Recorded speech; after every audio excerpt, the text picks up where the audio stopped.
A glass-walled conference hall in Manhattan held its breath as cameras flashed. On stage, newly appointed CEO Asher Cole adjusted his cufflinks, then slid a thin document across the podium, not to a colleague, but toward his wife. Effective immediately, he said, voice level, "I've filed for divorce." Laughter didn't follow. Silence did. Executives watched, reporters leaned in. And behind him, Clara Hayes did not step back. Renee West didn't speak. Her gaze lowered not to the papers, but to a single unread email glowing on her phone. Asher believed he had just removed a liability. What he didn't understand was that something far older and far more binding had already begun to move. If you believe actions should carry consequences, stay with this story until the end. Tell me where you're watching from and what time it is for you right now.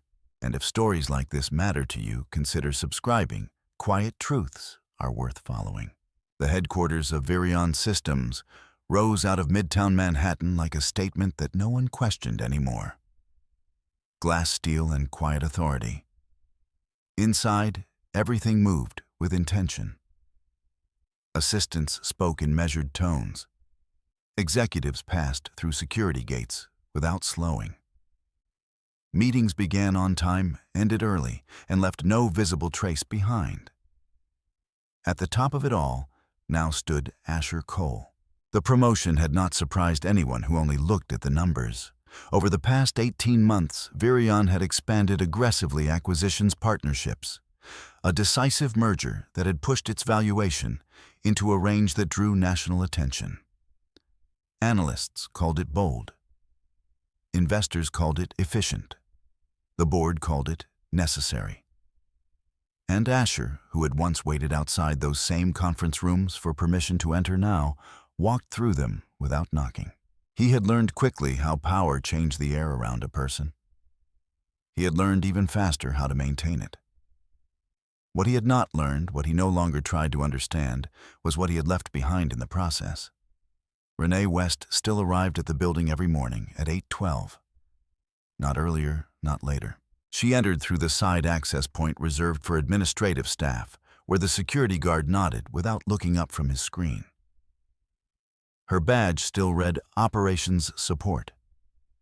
Her desk remained on the 7th floor, far below the executive levels that required a different set of permissions. Most people in the building did not know she was married to the CEO. Those who did had stopped acknowledging it. There had been a time when her presence in the building had been interpreted differently. Early years, smaller office when Virion was still finding its shape, and Asher still needed help that didn't come with a title. Back then, Renee had not been an administrative employee. She had been the one drafting early contracts late into the night, adjusting language that would later become standard practice across the company's operations. She had sat across from small investors when Asher was still learning how to negotiate guiding conversations without ever claiming credit. She had corrected filings before they became liabilities. She had known the structure before it had walls. That history was no longer visible. Now her responsibilities were deliberately narrow.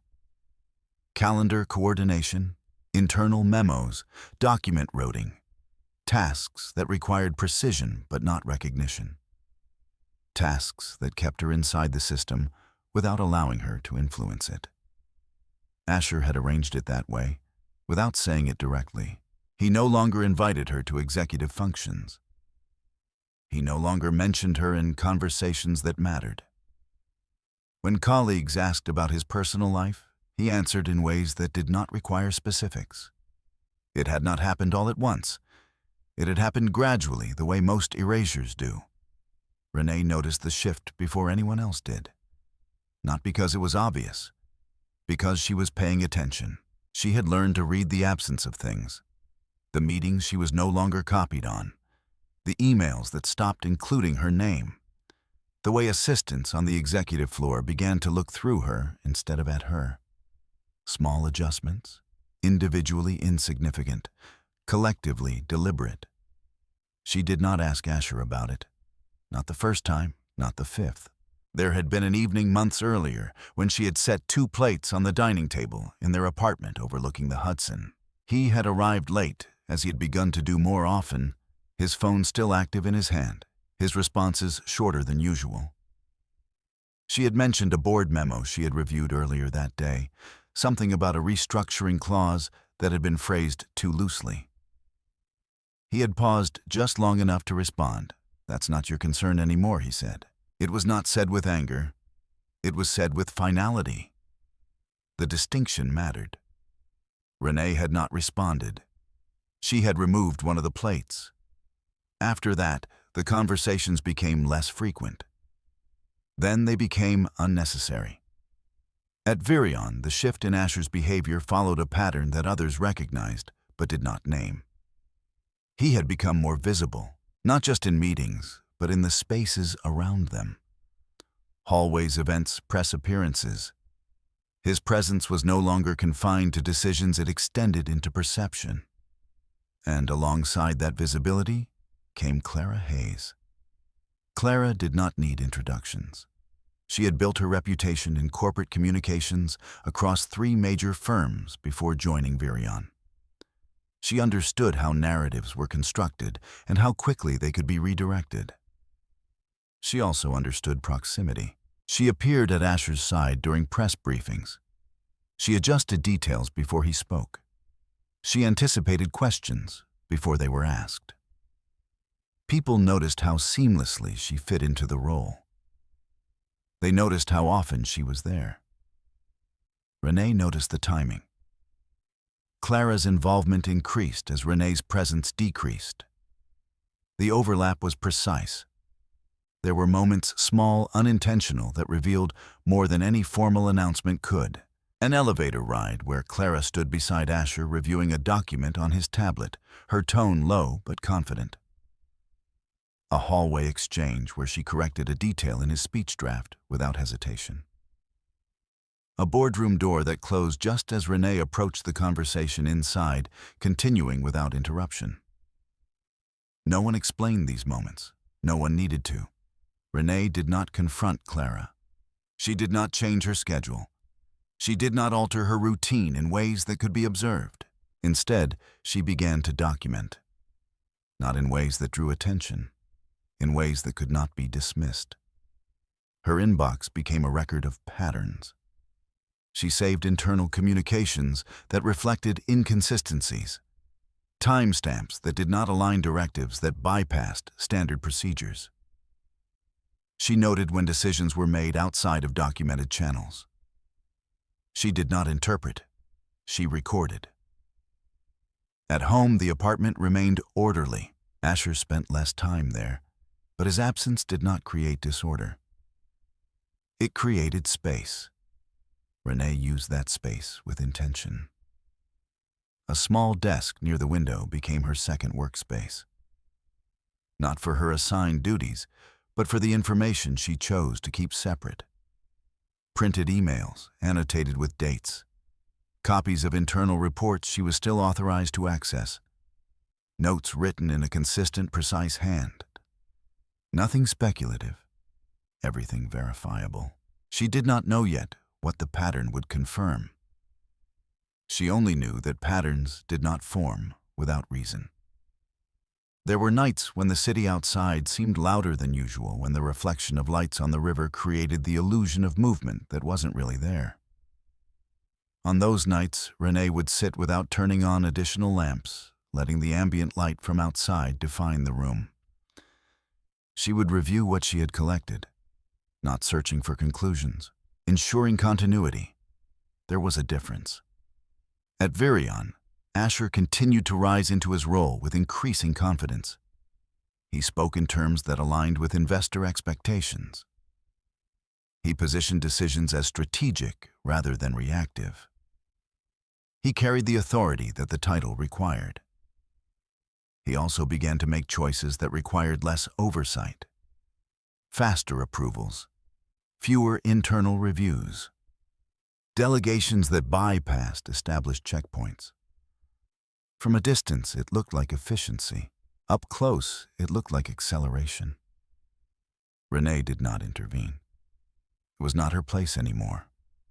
That had been made clear. Instead, she adjusted her focus. If she could no longer influence the direction, she would understand the structure.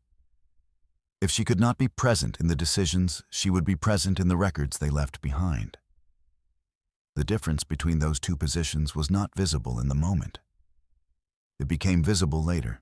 There was a morning 2 weeks after the press conference that had redefined everything publicly when Renee arrived at her desk and found that her system access had been partially restricted, not removed, adjusted. Certain folders were no longer available. Certain internal directories returned permission errors that had not existed the day before. It was a controlled limitation. Someone had decided what she no longer needed to see. Renee did not contact IT. She did not ask for clarification. She noted the change. Then she opened what remained accessible and continued.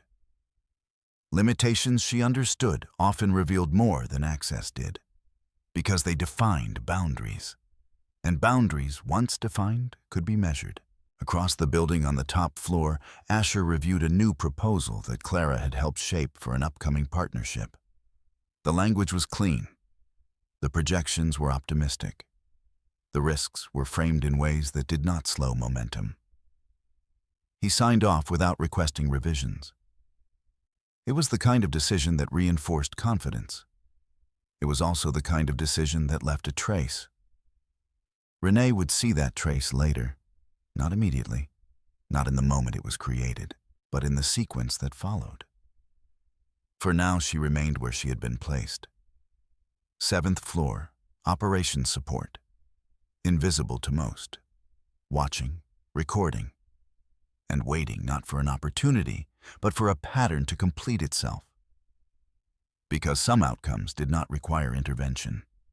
They required time. There had been a time when Renee West did not need a badge to enter any room in Virion Systems. Before the glass tower, before the board seats, before the carefully managed silence that now defined the upper floors, there had been a smaller office in Chicago where the company existed more as an idea than an institution. Back then, the doors had remained open. Back then, Asher Cole had listened. Renee had met him in a space that did not yet carry consequence. A shared conference room rented by the hour. He had been preparing for a pitch that he believed would secure his first real investment. The materials were incomplete. The legal structure behind them even more so. She had not introduced herself as a solution. She had simply asked a question. What protects you if they accept your terms? It had not been a challenge. It had been an observation. Asher had paused, then admitted what most founders at that stage often did not. Nothing yet. That had been the beginning. Renee was already practicing corporate law at a mid-sized firm in Chicago. Her work had been structured, predictable, and increasingly constrained by clients who preferred speed over precision. She had learned to identify risk not just in what was written, but in what was omitted. With Asher, there had been too many omissions. She had offered to review his documents, not as an employee, not as a partner, as a correction. What began as a single review became a series of adjustments. She rewrote clauses that left room for interpretation. She inserted protections that early investors rarely noticed, but would later depend on. She clarified ownership structures in ways that prevented future disputes. She built the framework that allowed Virion to exist beyond its first agreement. Asher had recognized the value. He had also recognized the advantage of proximity. What followed had not been immediate. It had developed with the same gradual precision that defined Renee's work. Late nights spent refining contracts turned into shared meals. Shared meals turned into conversations that extended beyond business. By the time Virion secured its first significant round of funding, Renee was no longer an external presence.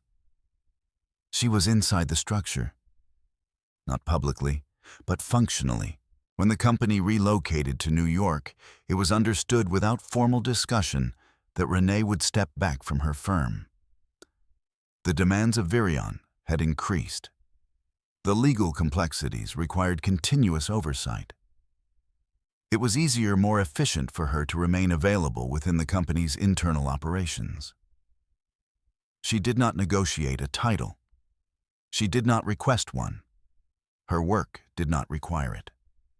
For a time, that had been enough. But recognition, when absent, does not remain neutral. It shifts. As Virion expanded, external legal teams were brought in. Larger firms, more visible names. The work Renee had once handled became distributed across departments that operated with different priorities. Her involvement became less direct, her contributions less acknowledged. Eventually, her position was redefined: operations support, a title that simplified her presence into something manageable. Asher had not explained the change. He had framed it as necessary. Structure matters now, he had said. We can't operate the way we used to. Renee had not argued. She had already seen the direction. What she had not seen, what no one outside a certain proximity could fully understand, was how quickly that direction would alter Asher himself. Power, when it settled, did not transform him in visible ways at first. It refined him. His tone became more controlled, his decisions more decisive, his patience more selective. He learned which conversations to engage in and which to end before they began. He also learned which people no longer required his attention. Renee was not excluded immediately. She was deprioritized. It showed in ways that others would have overlooked. He stopped asking for her input on matters that once would have required it. He began to rely on external counsel for decisions she had already anticipated. He shifted his schedule in ways that reduced their overlap, both at work and outside of it. The adjustments were consistent. They were also deliberate. Around that same time, Clara Hayes entered Virion. Her arrival had been justified by need. The company's public presence had grown. Media interactions required management. Investor communications required alignment. Clara specialized in those areas. She understood visibility. More importantly, she understood influence. Her role placed her in direct proximity to Asher from the beginning. Strategy sessions, press briefings, internal messaging. She became involved in conversations that extended beyond her official responsibilities. She was not disruptive. She was efficient. Her contributions were immediate, measurable, and visible in ways that Renee's had never been. That distinction mattered. Clara did not replace Renee. She redefined the space around Asher in a way that made Renee's absence less noticeable. At first, the interactions between Asher and Clara remained within professional boundaries. Then they extended. It was not announced. It did not need to be. There was a dinner hosted for a group of investors visiting from the West Coast. Renee had not been invited, though she had helped draft the preliminary agreements that made the meeting possible. She saw the photos the next morning. Clara seated beside Asher. Not across, not among, beside. The placement was subtle. The implication was not. Renee did not respond. She opened her email, noted the timestamps on communications sent during the dinner, and continued her work. Confrontation, she understood, required acknowledgement. And acknowledgement required relevance. At Virion, relevance had shifted. So she adjusted accordingly. She began to pay closer attention to Clara's involvement in decisions that extended beyond communications. There were documents that passed through Renee's department that carried Clara's annotation suggestions on phrasing that influenced contractual language recommendations that altered timelines. These were not her areas of authority, but they were present. Renee did not question them. She recorded them. Dates, versions, changes, each adjustment became part of a larger sequence. There was an afternoon when Renee was asked to compile a set of internal reports for a board review. The request had come from Clara's office, not from the legal department.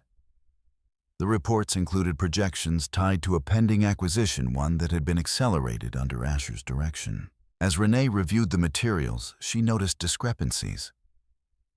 Minor at first glance. Revenue estimates that did not align with prior filings. Risk assessments that had been softened in ways that reduced perceived exposure. Language that suggested certainty where there should have been contingency. She did not correct them.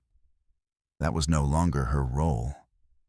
Instead, she saved copies of both versions, the original and the revised.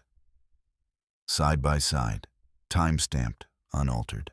The distinction would matter later. At home, the distance between Renee and Asher became structural. He returned later, left earlier. Conversations when they occurred were functional. Logistics, nothing more. There was an evening when he mentioned an upcoming press engagement, speaking about it in terms that suggested expectation rather than invitation. Clara's coordinating everything he said. Renee acknowledged the statement. She did not ask to attend. He did not offer. Silence in that space was no longer an absence. It was an agreement. Renee used that agreement to observe without interruption. Her documentation expanded. Not rapidly, precisely. She noted when Clara's recommendations aligned with decisions that carried financial implications. She tracked when external counsel was bypassed in favor of internal approvals. She identified patterns in communication that suggested coordination outside of standard channels. None of it was conclusive on its own. Together it formed continuity. And continuity, once established, did not require interpretation. It required completion. Renee did not rush that process. She understood timing. She had built her career on it. At Virion, Asher continued to consolidate his position. His confidence was reinforced by outcomes that in the short term appeared successful. Deals closed, valuations increased. Public perception remained favorable. Clara's influence grew alongside those outcomes. Their proximity became normalized, accepted, unquestioned. Renee remained outside that visibility, unacknowledged, unchallenged, which allowed her to continue. Because the absence of attention, she knew, was not a disadvantage. It was access, and access, when used correctly, did not announce itself. It waited for the moment when everything that had been adjusted quietly, incrementally, without resistance, would align in a way that could no longer be overlooked. That moment had not arrived yet, but the pattern that would create it was already in place. Renee did not need to predict it. She only needed to recognize when it was complete. The structure of Virion Systems had grown more complex than most people inside it fully understood. On paper, it was a clean hierarchy, a board of directors overseeing executive leadership, departments operating within defined scopes, external firms handling legal and financial oversight, where internal resources reached their limits. In practice, the structure depended on something less visible: consistency, the expectation that decisions followed established channels. That documentation reflected reality. That the flow of information, though controlled, remained intact. Renee West had once helped design that consistency, which is why she recognized when it began to fracture. It did not announce itself as a break. It appeared as an adjustment. The first indication came through a set of internal documents routed through operations support late on a Thursday afternoon. A routine request marked urgent, tied to a finalized version of the merger agreement that had elevated Asher to CEO. Renee had seen earlier drafts. This version carried changes, not structural ones, nothing that altered the visible terms of the deal. The adjustments were embedded in the language phrasing that narrowed certain liabilities clauses, that redefined obligations in ways that shifted risk without drawing attention. It was subtle. It was also intentional.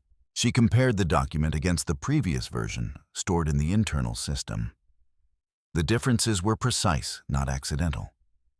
Entire sections had been rewritten to appear consistent while altering the underlying meaning. The revision history showed the edits had been made after final review, after legal approval. That detail did not align with standard procedure. Renee did not flag the inconsistency. She archived both versions. Then she looked at the metadata, timestamps, user access logs, document routing paths. The edits had been made from an executive-level account, authorized, but not typical. There were no accompanying notes, no formal amendment records, no communication explaining the change. Only the document itself positioned as complete. Renee saved the file to her private archive. Not hidden, not encrypted, simply separated. A pattern did not require secrecy. It required preservation. Later that evening, she remained at her desk after most of the floor had emptied. The lights above her section dimmed automatically, shifting into energy-saving mode. The building, which during the day carried a constant undercurrent of movement, became quieter in a way that made small sounds more distinct. Keyboard strokes, distant elevator doors, the hum of systems that never powered down. She opened the internal communication logs associated with the merger. Requests had been rerouted through Clara Hayes's office more frequently than the official structure suggested. Messaging drafts had been revised there. Timelines adjusted. Language simplified for external presentation. That was expected. Clara's role involved shaping perception. But perception, when it intersected with legal documentation, required boundaries. Those boundaries had shifted. Renee traced the sequence backward. Each revision led to another. Each adjustment connected to a decision point that had been accelerated, bypassed, or reframed. None of it was overt. Together, it formed direction. She did not assign intent. She identified continuity. At 9:37 p.m., her phone vibrated once against the desk. A message. Not from Asher. Not from anyone currently within her professional circle. The name displayed was one she had not seen in months, Margaret Ellis. Renee did not respond immediately. She let the notification remain on the screen for a moment longer than necessary, then opened it. "Are you still in New York?" The message was direct. No introduction, no context. Renee typed a single word. "Yes." The response came within seconds. "Call me when you can. It's about your father." Renee set the phone down without replying, not because the message lacked importance, because of what it implied. Daniel West had not been part of her daily life in years. Their relationship had been defined more by distance than by presence. He had operated within financial circles that intersected with Virion's world, but not in ways that required overlap. He had also understood discretion, which meant that any reference to him delivered through someone like Margaret Ellis carried weight. Renee did not call immediately. Instead, she returned to the documents in front of her. The merger agreement, the revisions, the access logs. She reviewed them again, this time with a different frame of reference. Not just as isolated inconsistencies, but as elements within a broader system that might extend beyond what was visible inside Virion. At 10:12 p.m., she gathered her materials. Printed copies placed in a folder without labels. Digital files stored in a separate directory that did not sync with her primary account. She powered down her workstation and left the building through the same side exit she used every morning. Outside, the city carried on without interruption. Traffic moved, lights shifted, conversations overlapped and dissolved. Renee walked without urgency. Her pace remained consistent, her path familiar. When she reached her apartment, the space was quiet. Asher had not returned. That too was consistent. She placed the folder on her desk, removed her coat, and sat without turning on additional lights. The reflection of the city through the window provided enough visibility to navigate the room. Then she picked up her phone. Margaret answered on the first ring. "I wasn't sure you'd call tonight," she said. "You mentioned my father," Renee replied. A brief pause. "Yes." Margaret's tone shifted not in volume, but in precision. "Daniel West passed away 3 weeks ago." Renee absorbed the information without visible reaction. The timeline mattered. 3 weeks.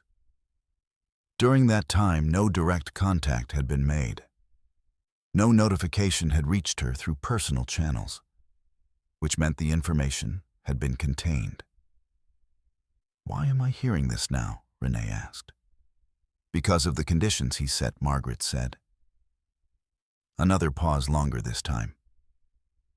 "He established a trust. It names you as the primary beneficiary." Renee did not interrupt. "The trust holds significant assets," Margaret continued, "including equity positions in several companies. She did not list them. She did not need to." Renee already understood the implication. "Virion Systems is one of them," Margaret said. The confirmation aligned with what Renee had already begun to suspect. "What are the conditions?" Renee asked. Margaret did not answer immediately. "When can you meet?" she said instead. "Tomorrow," Renee replied. "Morning." Renee ended the call and set the phone down beside the folder of documents she had brought home. For a moment, the room remained still. Then she opened the folder again. The merger agreement, the revisions, the access logs. What had appeared earlier as internal inconsistencies now carried potential external significance. Not because their nature had changed, because their context had expanded. Renee did not rush to conclusions. She did not assign meaning where it had not yet been confirmed. She returned to what she had always relied on: documentation, sequence, verification. If the trust held what Margaret suggested, then the structure of Virion extended beyond its visible hierarchy. And if Daniel West had designed that structure with conditions, then those conditions were not arbitrary. They were specific, trigger-based, dependent on actions that could be identified. Renee closed the folder, not to end the review, to mark the point where observation would begin to intersect with consequence. Tomorrow would provide clarity. Tonight, she ensured that everything she had already seen remained intact. Because whatever had been set in motion, whether inside Virion or beyond it, was no longer theoretical. It was active. And Asher, who believed he had already secured his position, had not yet seen the part of the structure that did not require his approval to function. The press conference had been scheduled with precision. Time, location, guest list, camera placement, every detail had been arranged by Clara Hayes and her team to ensure clarity of message and control of narrative. The announcement of a new CEO was not simply an internal transition. It was a public statement. Virion Systems had entered a different phase. The room reflected that shift. A glass-walled conference hall overlooking Manhattan, filled with executives, investors, and media outlets that had been selected rather than invited. Every seat was occupied, every angle covered. At the center of it stood Asher Cole. He did not appear rushed. His posture remained steady, his expression measured. The tailored suit, the controlled gestures, the cadence of his speech, all of it aligned with the version of leadership the company needed to present. Behind him, a digital display carried the company's logo, alongside a single line, Virion Systems Leadership Transition Announcement. Renee West stood to the side of the room. Not near the stage, not among the executives. Positioned where operations support staff were expected to remain present, but peripheral. Her badge rested against her blazer, visible but unremarkable. No one directed attention toward her. That, too, had been arranged over time. She had arrived early, taken her position, and remained still, not waiting, observing. Clara moved through the space with practiced efficiency, coordinating final adjustments. A brief exchange with the media team, a quiet signal to the technical staff. A nod toward Asher just before he stepped forward. There was no hesitation. "Thank you all for being here," Asher began. His voice carried clearly calibrated for the room and the cameras beyond it. He spoke first about growth, about vision, about the responsibility of leading Virion into its next stage.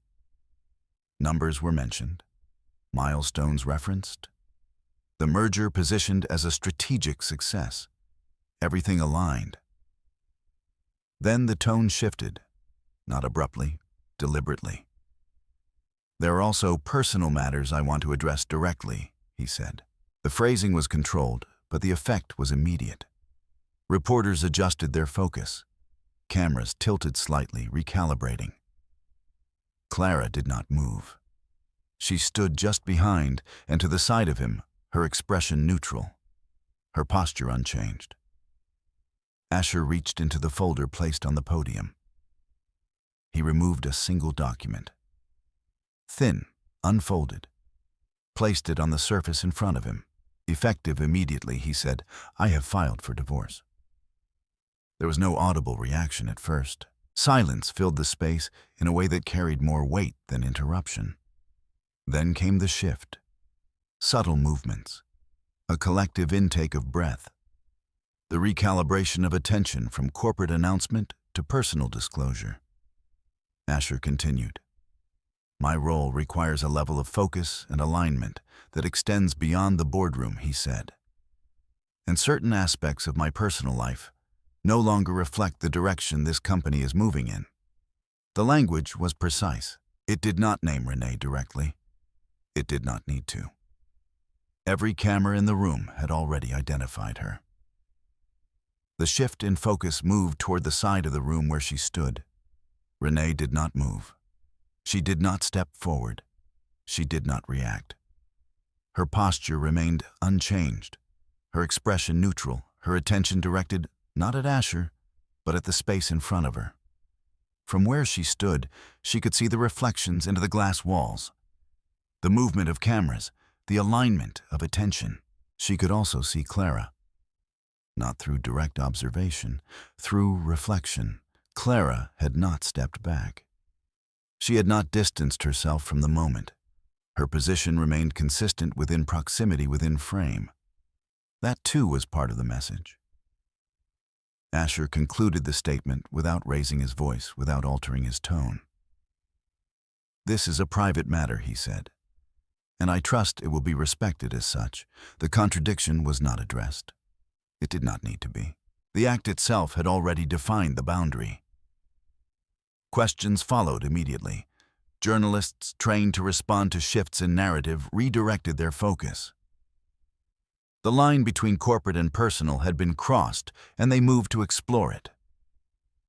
"Asher, can you clarify? Is this connected to?" "What does this mean for Clara?" stepped forward then, not abruptly, with control. "We'll be taking questions related to the leadership transition only," she said.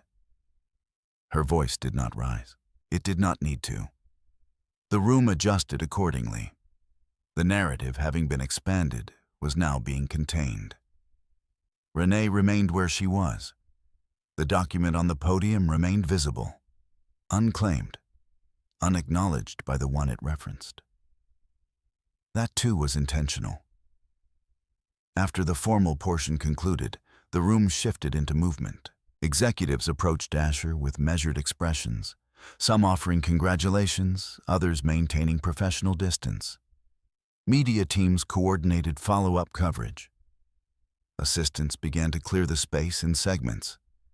Renee did not approach the stage. She turned, moving toward the exit reserved for staff. No one stopped her. No one addressed her. The absence of interaction was consistent with the role she had been assigned. Outside the conference hall, the hallway carried less weight. Sound returned in fragments. Conversations resumed at normal volume. The building continued to function as it had before the announcement. Renee walked without pause. Her phone held in her hand remained dark for several seconds. Then it vibrated. A single notification. She did not stop immediately. She reached the elevator bank, pressed the button, and waited as the doors opened. Inside, she stood alone.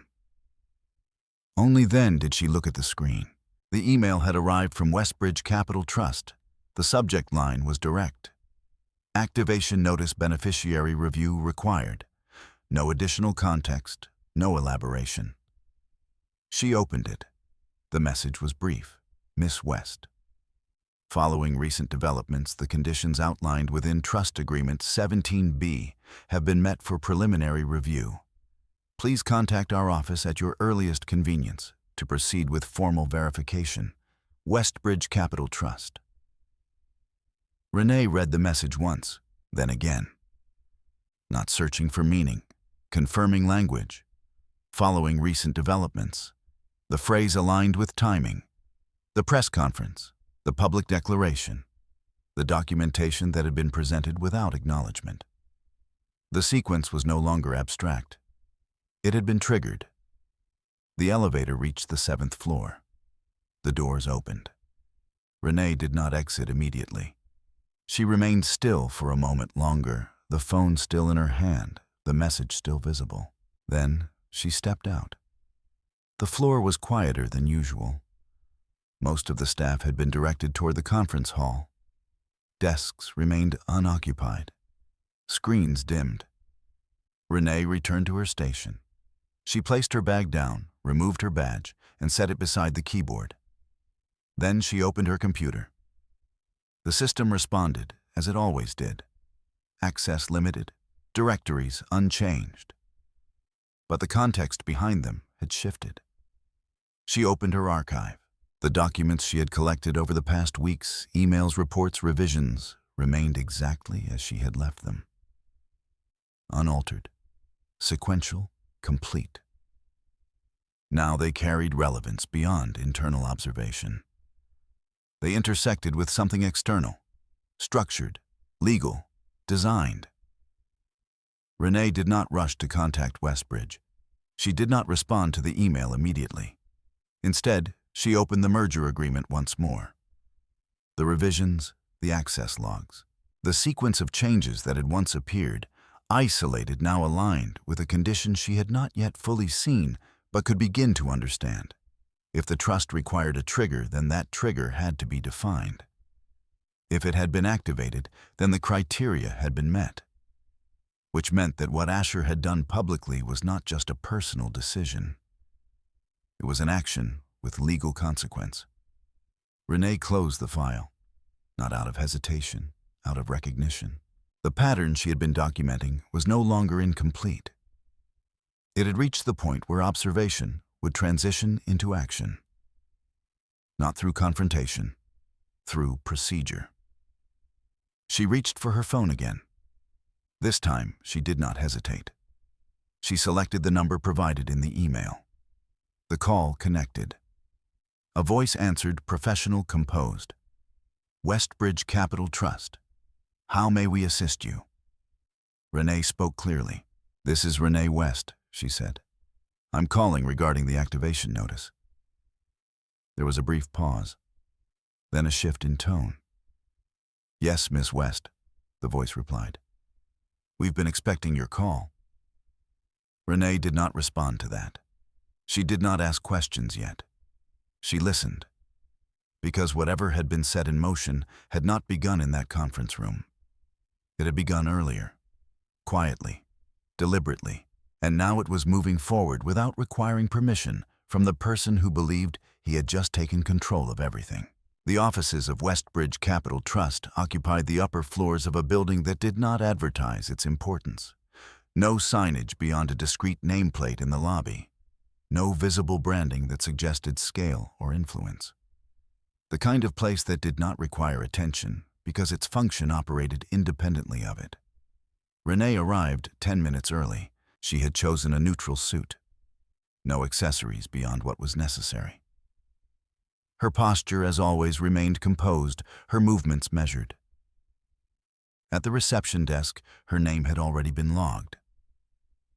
"Miss West," the receptionist said, standing as she approached.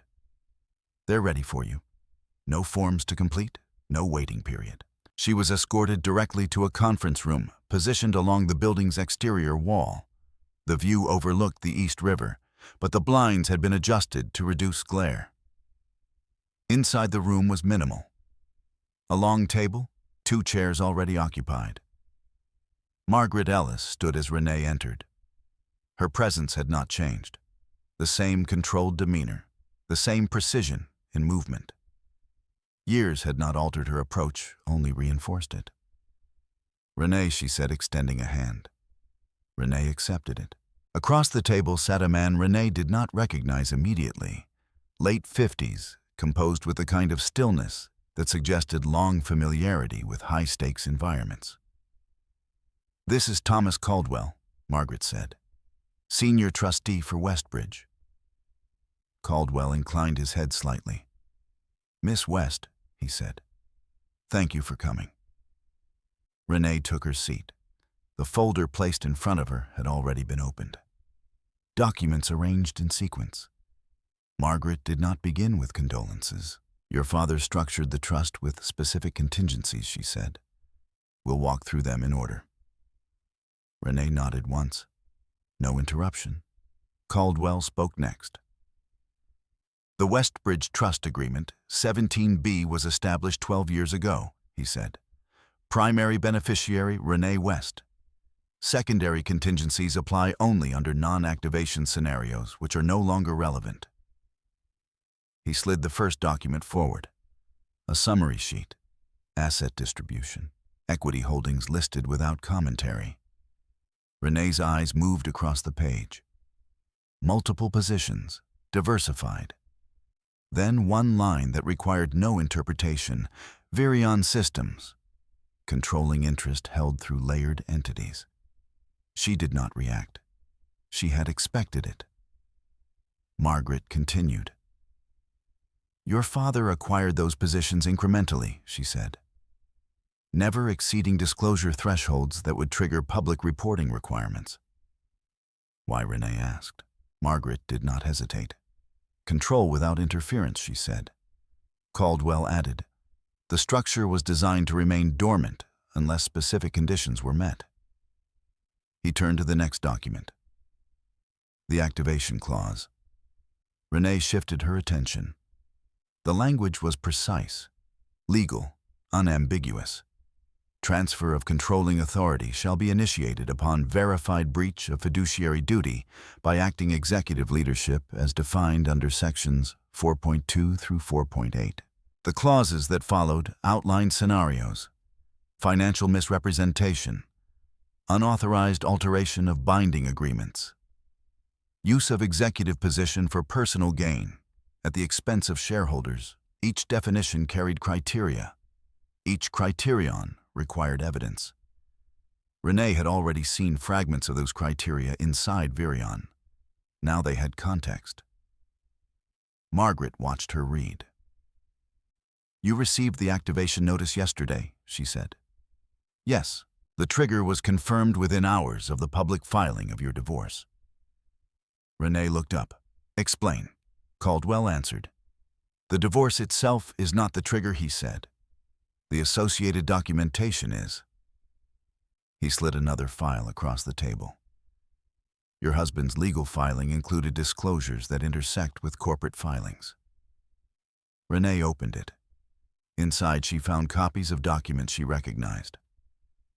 The merger agreement, the revised version, annotations that had not been present in the internal system. These were submitted as part of his personal asset disclosures, Margaret said. They differ from the officially recorded corporate documents. Renee compared them. The differences were not accidental. They were deliberate. Sections altered, liabilities minimized, language adjusted in ways that shifted responsibility. "This qualifies as misrepresentation," Caldwell said, "particularly because the altered version was used in a legal filing." Renee closed the file, not abruptly, with precision. "So the condition is met," she said. Yes, Margaret replied. Preliminarily. Caldwell clarified. Activation requires not just identification of breach, but verification, he said, which is why you're here. Renee leaned back slightly. Define verification. Margaret gestured toward the remaining documents. You have already begun, she said. Renee did not respond. Caldwell continued. The trust does not act independently of evidence, he said. It relies on the beneficiary to confirm the breach through verifiable documentation. He paused. Documentation you are uniquely positioned to obtain. The statement was not an assumption. It was a recognition. Renee understood the implication. Her role inside Virion diminished as it appeared had provided access, not complete, but sufficient. What happens once verification is complete? She asked. Margaret answered.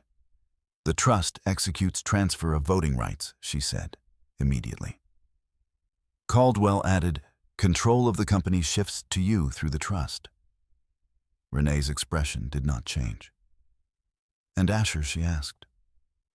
Margaret held her gaze. He remains subject to corporate governance and external investigation, she said. Your involvement does not alter that process.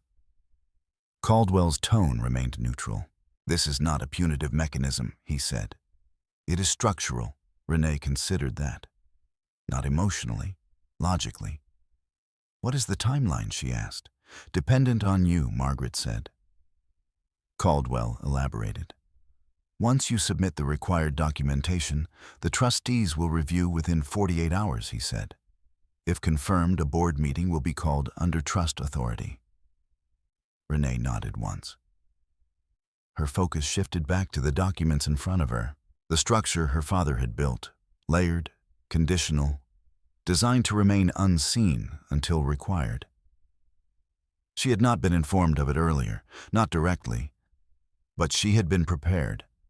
Through training, through experience, through proximity to systems that operated on similar principles. Margaret spoke again, her tone slightly softer. Your father believed in timing, she said. He structured this so that it would not interfere unless necessary. Renee did not respond to that. Personal context did not change the mechanism. What do you need from me now? She asked. Caldwell answered without hesitation. Confirmation, he said. That you intend to proceed. Renee looked at him, then at Margaret, then back at the documents. Everything aligned. The inconsistencies she had documented. The revisions she had preserved. The access logs she had traced. They were no longer observations. They were evidence. She closed the folder, carefully. I will proceed, she said. Margaret inclined her head slightly. Then we move to the next phase, she said. Caldwell gathered the documents. We'll coordinate with your counsel, he said, glancing briefly at Margaret. All communication will remain confidential until formal action is initiated. Renee stood. The meeting had not required more. No discussion of outcomes, no projection of consequences, only process. As she moved toward the door, Margaret spoke once more. Renee, she said. Renee paused. Margaret's expression remained composed. This will not remain private once it begins, she said. Renee understood. That's not my concern, she replied. She left the room without looking back. Outside, the city moved as it always did. Unaware, uninvolved. Renee walked with the same measured pace she had maintained for weeks. Nothing in her posture suggested change, but the direction had shifted. Observation had ended. Verification had begun, and the structure that had been designed years before, quietly, deliberately, was no longer waiting. It was active. Renee returned to Virion Systems the next morning at 8:12. The building did not acknowledge the shift that had taken place the day before. Security gates opened as usual. Elevators moved on schedule.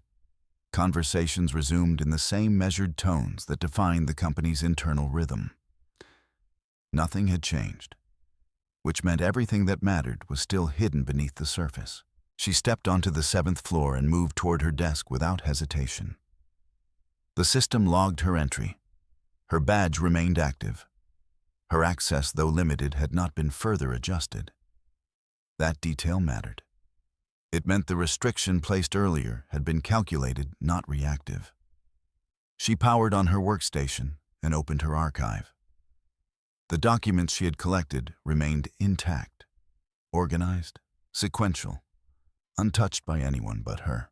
Renee did not begin by searching for new information. She began by verifying what she already had. The merger agreement original and revised versions sat at the center of her review. She opened both files side by side, aligning paragraphs, tracing language that had been altered. Each change, when viewed in isolation, appeared technical.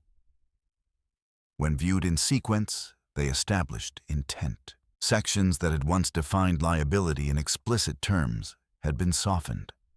Obligations had been reframed to reduce accountability. The revisions did not eliminate risk. They displaced it. Renee noted each instance, not in summary, in detail. Clause numbers, page references, timestamps associated with the revisions. She cross-referenced these with the access logs she had saved. Executive-level credentials had been used, authorized, but without the accompanying documentation that standard procedure required. She created a new file, not for storage, for presentation. A structured document that aligned original language with revised versions, annotated with precise references. No commentary, no interpretation, only comparison. This was not analysis. It was verification. At 9:03 a.m., an internal message appeared on her screen. From Clara Hayes' office. Please forward the finalized acquisition brief to executive review. Priority. Renee opened the attachment. The document related to a pending partnership, one that had been accelerated over the past week. She had seen earlier drafts. This version carried adjustments consistent with the patterns she had already identified. Projections elevated. Risk language reduced. Key disclaimers repositioned. She did not alter the document. She forwarded it as instructed. Then she saved a copy. Time-stamped, unmodified. Patterns did not require intervention. They required continuity.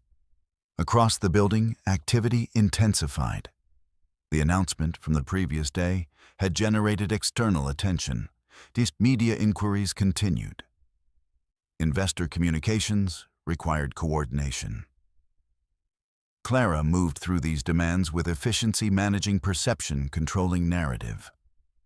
Asher remained focused on maintaining momentum. Meetings filled his schedule. Decisions were made quickly. Approvals granted without extended review. From a distance, it appeared decisive. Up close, it accelerated exposure. Renee observed without engaging. Her role remained unchanged in appearance. Her function had shifted entirely. By mid-morning, she had completed the initial alignment of documents tied to the merger. Next, she moved to financial records. Access here was more limited, but not absent. Operations support maintained visibility into certain reporting systems, particularly those related to internal coordination. She opened the financial summaries associated with the recent acquisition. Numbers rarely revealed discrepancies immediately. They required context. Renee compared reported figures against prior filings, revenue projections, expense allocations, transfer records. At first glance, the differences appeared within acceptable ranges. Then she adjusted the frame. She traced individual transactions, not totals, paths. A transfer routed through a subsidiary entity appeared twice, once as an outgoing expense, once as an incoming adjustment. The duplication did not balance. It concealed. She followed the sequence. The subsidiary connected to an external partner listed in the acquisition brief. The timing of the transfer aligned with the revised projections.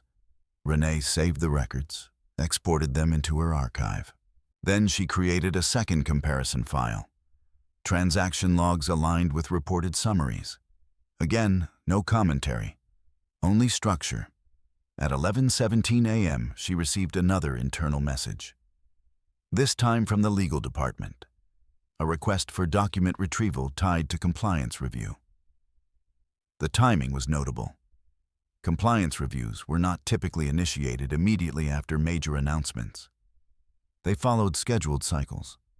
This one had been accelerated. Renee accessed the requested files. As she compiled them, she noted which documents had been included and which had been omitted.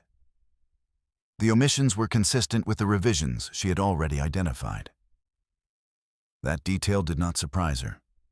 It confirmed direction.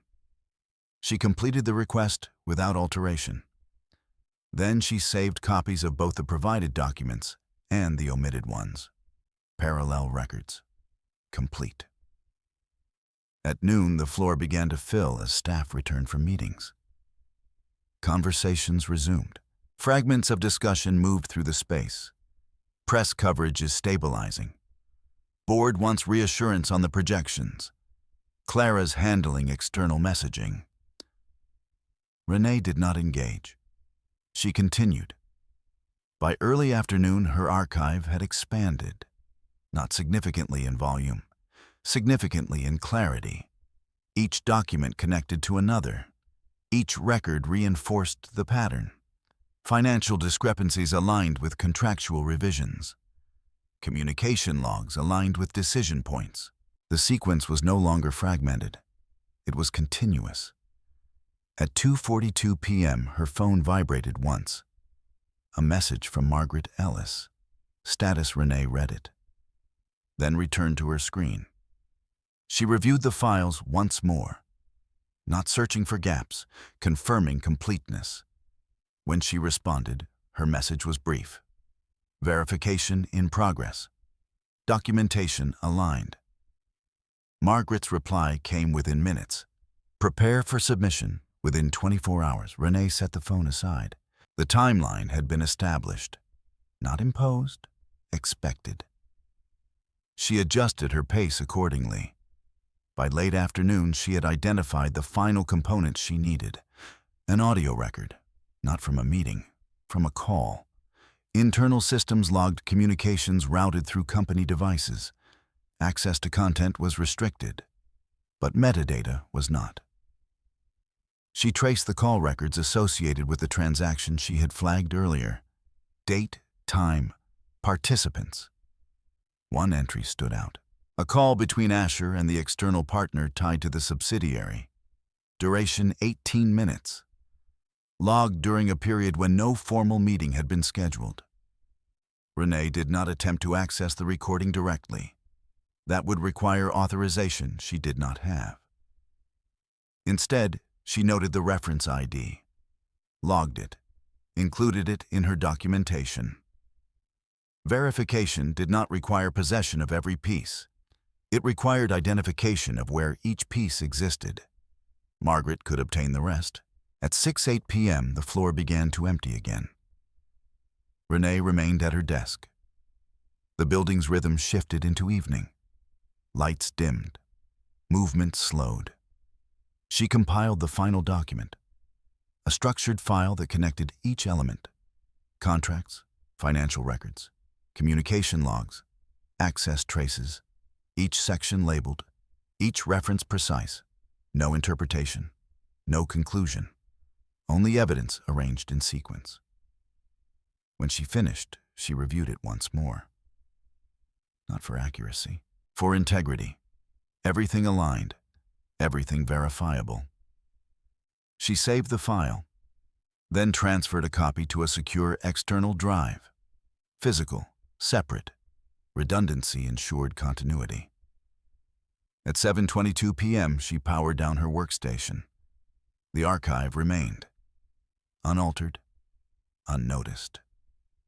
She gathered her belongings and left the building through the same side exit. Outside, the city carried the same indifferent motion. Renee walked without urgency, her pace unchanged. But the process she had initiated was no longer observational. It was procedural. Verification had reached completion. Submission would follow. And once submitted, the structure her father had built would move forward without pause. Asher continued his work that evening, unaware that the decisions he had accelerated were no longer contained within the boundaries he controlled. Renee did not need to anticipate his response. She had already ensured that response would not alter the outcome. Because the system now in motion did not depend on reaction. It depended on record. And the record was complete. Renee did not return home immediately that evening. Instead, she walked 3 blocks past her usual turn, then entered a quiet co-working space that remained open late for legal professionals and consultants who preferred discretion over visibility. The receptionist did not ask questions. Payment was processed without conversation. She was given access to a small, private room at the back, insulated from the main workspace. Inside, the lighting was neutral. The desk was clear. No identifying marks, no distractions. Renee placed her external drive on the table, then connected it to the terminal provided in the room. The system was isolated, no automatic syncing, no shared network access. That mattered. Redundancy had already been established. Now she ensured separation. She opened the compiled document again. Not to edit, to finalize structure. Each section had been arranged according to sequence, not category. The timeline was the foundation. Contracts led to financial records. Financial records led to communication logs. Communication logs pointed to access credentials. Each element reinforced the next. There were no gaps. At 7:58 p.m., she created a second file. A summary index, not interpretive, referential. A document that allowed external review to move through the evidence without interruption. Each reference point linked to the corresponding file, labeled with timestamps and system identifiers. Margaret would not need explanation. She would need efficiency. Renee saved both files. Then she encrypted the drive. Not because the content required concealment, because control required limitation. At 8:17 p.m., she used the room's secured line to place a call. Margaret answered on the second ring. "I have the documentation," Renee said. A brief pause. "Complete?" Margaret asked. "Yes. Send it through the channel we discussed." Renee disconnected. No additional conversation. She initiated the transfer through the encrypted portal Westbridge had provided earlier that morning. The system required multi-step authentication. Each layer confirmed identity without exposing content. When the upload began, the progress bar moved steadily. No interruptions, no delays. At 8:31 p.m., the transfer completed. A confirmation message appeared. Submission received. Review process initiated. Renee closed the terminal. The process had moved beyond her. Verification would now occur within the structure that had been designed for it. She disconnected the drive, placed it back in her bag, and left the room without looking back. Outside, the city had shifted into evening patterns. Traffic condensed. Lights reflected across glass surfaces. Conversations blurred into background noise. Renee walked toward the subway. Her pace remained unchanged. Nothing in her expression suggested completion, because nothing had concluded. The next phase had only begun. At Virion Systems the following morning carried a different kind of tension. It was not visible in the lobby, not in the elevators. It appeared in the executive offices first. At 9:12 a.m., an internal notification reached the board of directors. Subject emergency review session. Mandatory attendance. No additional detail. The sender, Westbridge Capital Trust. That name did not circulate within the company's daily operations, but it existed in records, in filings that had been overlooked, in ownership structures that had not been publicly emphasized. Now it appeared directly. At 9:27 a.m., Clara Hayes received the notification. She read it once, then again. Her expression did not change, but her movements did. She left her office and moved directly toward Asher's. No assistant announced her. She entered without knocking. Asher was reviewing a set of projections on his screen. He did not look up immediately. "Reschedule anything between 10 and noon, Clara said. He glanced at her. "What's the issue?" She placed her tablet on his desk, the notification displayed. "Board session," she said. "Immediate?" Asher read it. His expression remained controlled.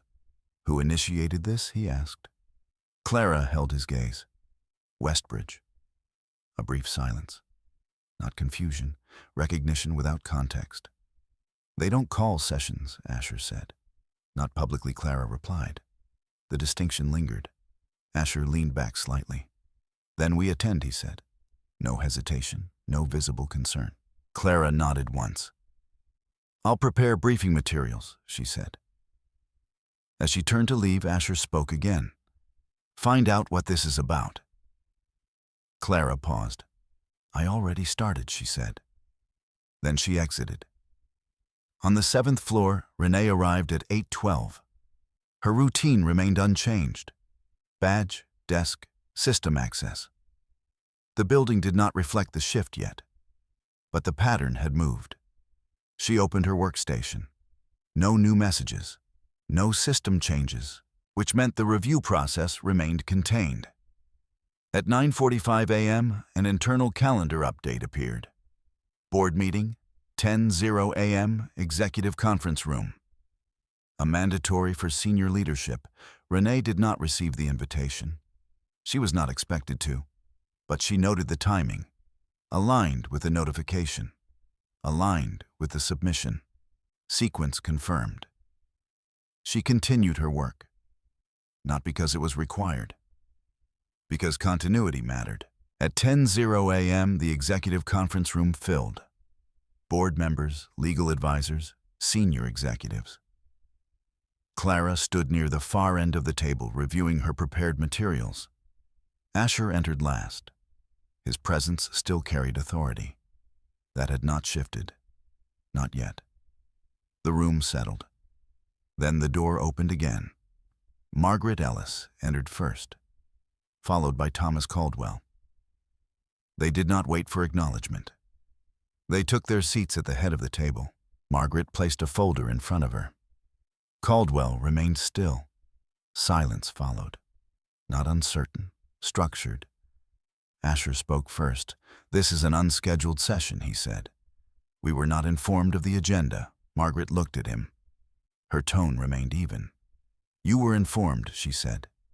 "This morning." The distinction was precise. Caldwell spoke next. "Westbridge Capital Trust has initiated a review under Agreement 17B," he said. The room shifted, not visibly, but in attention. Asher's expression remained controlled. "On what basis?" he asked. Margaret opened the folder. "Verified breach of fiduciary duty," she said. The words settled into the room without emphasis. Caldwell continued.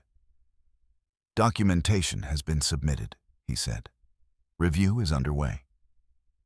Clara's posture remained unchanged, but her focus sharpened. Asher did not respond immediately. He did not look at the documents. Instead, he looked at Margaret. "Who submitted it?" he asked. Margaret did not answer, because she did not need to. The process did not depend on identification. It depended on evidence. Caldwell placed a second folder on the table. "This session will proceed according to trust protocol," he said. The structure had taken control, not through force, through design. And outside the room on the 7th floor, Renee continued to work at her desk, unobserved, unaddressed, because her role in the process no longer required presence, only initiation, and that had already been completed. The executive conference room had been designed to contain pressure without displaying it. Soundproof glass. Controlled lighting. A table long enough to separate authority from reaction. The kind of space where decisions were expected to carry weight but never show strain. That expectation held for the first few minutes. Margaret Ellis did not raise her voice. Thomas Caldwell did not shift in his seat. The board members remained composed, their expressions aligned with the discipline that had kept Virion stable through years of expansion. But attention had changed. It had narrowed. Every movement now connected to a single point. The folder placed at the center of the table. Caldwell opened it without ceremony. The documentation submitted for review has been verified for authenticity, he said. We will proceed with initial presentation. He did not look at Asher when he spoke. He did not need to. The structure of the process removed the necessity of direct address. Margaret slid the first set of documents forward. Copies were distributed across the table by a legal assistant who had entered quietly and now exited without speaking. The pages were arranged in parallel columns, original contract language on the left, revised versions on the right, annotated with time stamps. No commentary, only alignment. Asher did not reach for the documents immediately. He remained still, observing the room rather than the content. Clara, positioned 2 seats to his right, picked up the top page. Her eyes moved quickly, efficiently, tracing the differences. She did not react, but she did not set the page down. Margaret spoke. These are comparative extracts from the merger agreement filed with corporate records and the versions submitted as part of recent personal disclosures, she said. The differences are not clerical. She allowed the statement to settle. They are structural, Caldwell continued. Clause 4.3 liability allocation, he said. Original language assigns proportional risk to executive oversight. Revised language reduces that exposure without board authorization. He paused. Clause 5.1. Financial reporting obligations. The revision alters thresholds for disclosure. Another pause. Clause 6.2. External partnership accountability. The revision removes mandatory third-party verification. The pattern was clear, not through explanation, through repetition. Each change moved in the same direction. Less oversight, less accountability, more control concentrated in a single point. Asher reached for the document then. He read the first page, then the second.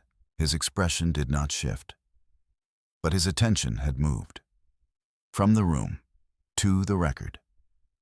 These revisions were part of ongoing negotiations, he said. They reflect evolving terms. Margaret did not interrupt. She waited. Caldwell responded. Negotiations conclude with documented approval, he said. There is no record of board authorization for these changes. Asher's gaze lifted. Then the record is incomplete, he said. The statement was controlled, logical. It did not challenge the content. It reframed the context. Margaret inclined her head slightly. Which is why we proceed to supporting documentation, she said. She opened a second folder. Financial records, transaction logs, printed in sequence. Associated financial activity reflects the revised structure, she said, not the original. Caldwell selected a page. A transfer routed through subsidiary entity Virion Holdings 2, he said. Logged as both expense and adjustment. He placed the page on the table. The duplication does not reconcile. Silence followed, not because the numbers were unclear, because they were precise. Clara's eyes moved to the page, then to the next. She traced the sequence without speaking. Asher remained still. Accounting discrepancies occur, he said. They are resolved in audit. Caldwell did not respond immediately. He allowed the statement to exist. Then he added another document. This transaction aligns with a private call between executive leadership and external partner, he said. He tapped the reference ID printed at the top. Call duration 18 minutes. Logged outside scheduled meetings. Margaret spoke. The content of that call has been obtained through appropriate legal channels, she said. The distinction was deliberate. Not how it had been obtained. That it had been. Caldwell activated a small device placed at the center of the table. The room remained still. Then the audio began. We adjust the report before submission. It won't trigger review if it stays within margin. The voice was clear, unfiltered, recognizable. Asher did not move. The board doesn't need the interim figures. We present final numbers. A pause. Clara will handle the messaging. It won't come back to us. The audio ended. No distortion, no ambiguity, only record. The device powered down. Silence returned. This time, it held, not as absence, as confirmation. Clara placed the document in her hand back on the table. Her posture remained composed. But her distance from Asher had shifted. Not physically. In alignment, Asher did not look at her. He looked at Margaret. Context matters, he said. Margaret met his gaze. Context is established through documentation, she replied. Caldwell closed the folder. The documentation establishes a pattern consistent with breach of fiduciary duty, he said. Verification threshold has been met. The words did not escalate. They concluded. A board member at the far end of the table spoke for the first time. What is the immediate implication, he asked. Caldwell answered. Under Agreement 17, B controlling voting rights are transferred upon verification, he said. Another board member leaned forward, to whom Margaret did not look at Asher. She did not look at Clara. She looked at the table. Then she spoke. The beneficiary of the trust. No name, no emphasis. But the room understood, because the structure once revealed did not require explanation. Asher's attention shifted then, not outward, inward, calculating. This is a procedural overreach, he said. Corporate governance does not transfer through external instruments without board consent. Caldwell's response was immediate. The trust holds controlling equity, he said. Board consent is not required for transfer of voting rights under these conditions. The distinction was absolute. Ownership, not position, Margaret added. The board will now proceed to formal vote regarding interim executive authority, she said. A legal assistant re-entered the room distributing ballots. No discussion, no debate. The process moved forward. Clara remained still. Her hands rested on the table, no longer on the documents, no longer aligned with the narrative she had managed. Asher did not reach for the ballot immediately. He looked at the room, at the individuals who had once deferred to his direction. Now silent, now procedural. He picked up the ballot, marked it, set it down. One by one, the board members followed. No hesitation, no visible conflict, only process. When the final ballot was collected, Margaret did not open them immediately. She allowed the moment to settle. Then she counted. Deliberate, precise. When she finished, she placed the results on the table. By majority vote, she said Asher Cole is suspended from the position of CEO, effective immediately. No reaction followed, because reaction was not required. The outcome had been structured long before the vote. Caldwell stood. The trust will assume interim control pending formal transition, he said. The room remained still, not because nothing had changed, because everything had.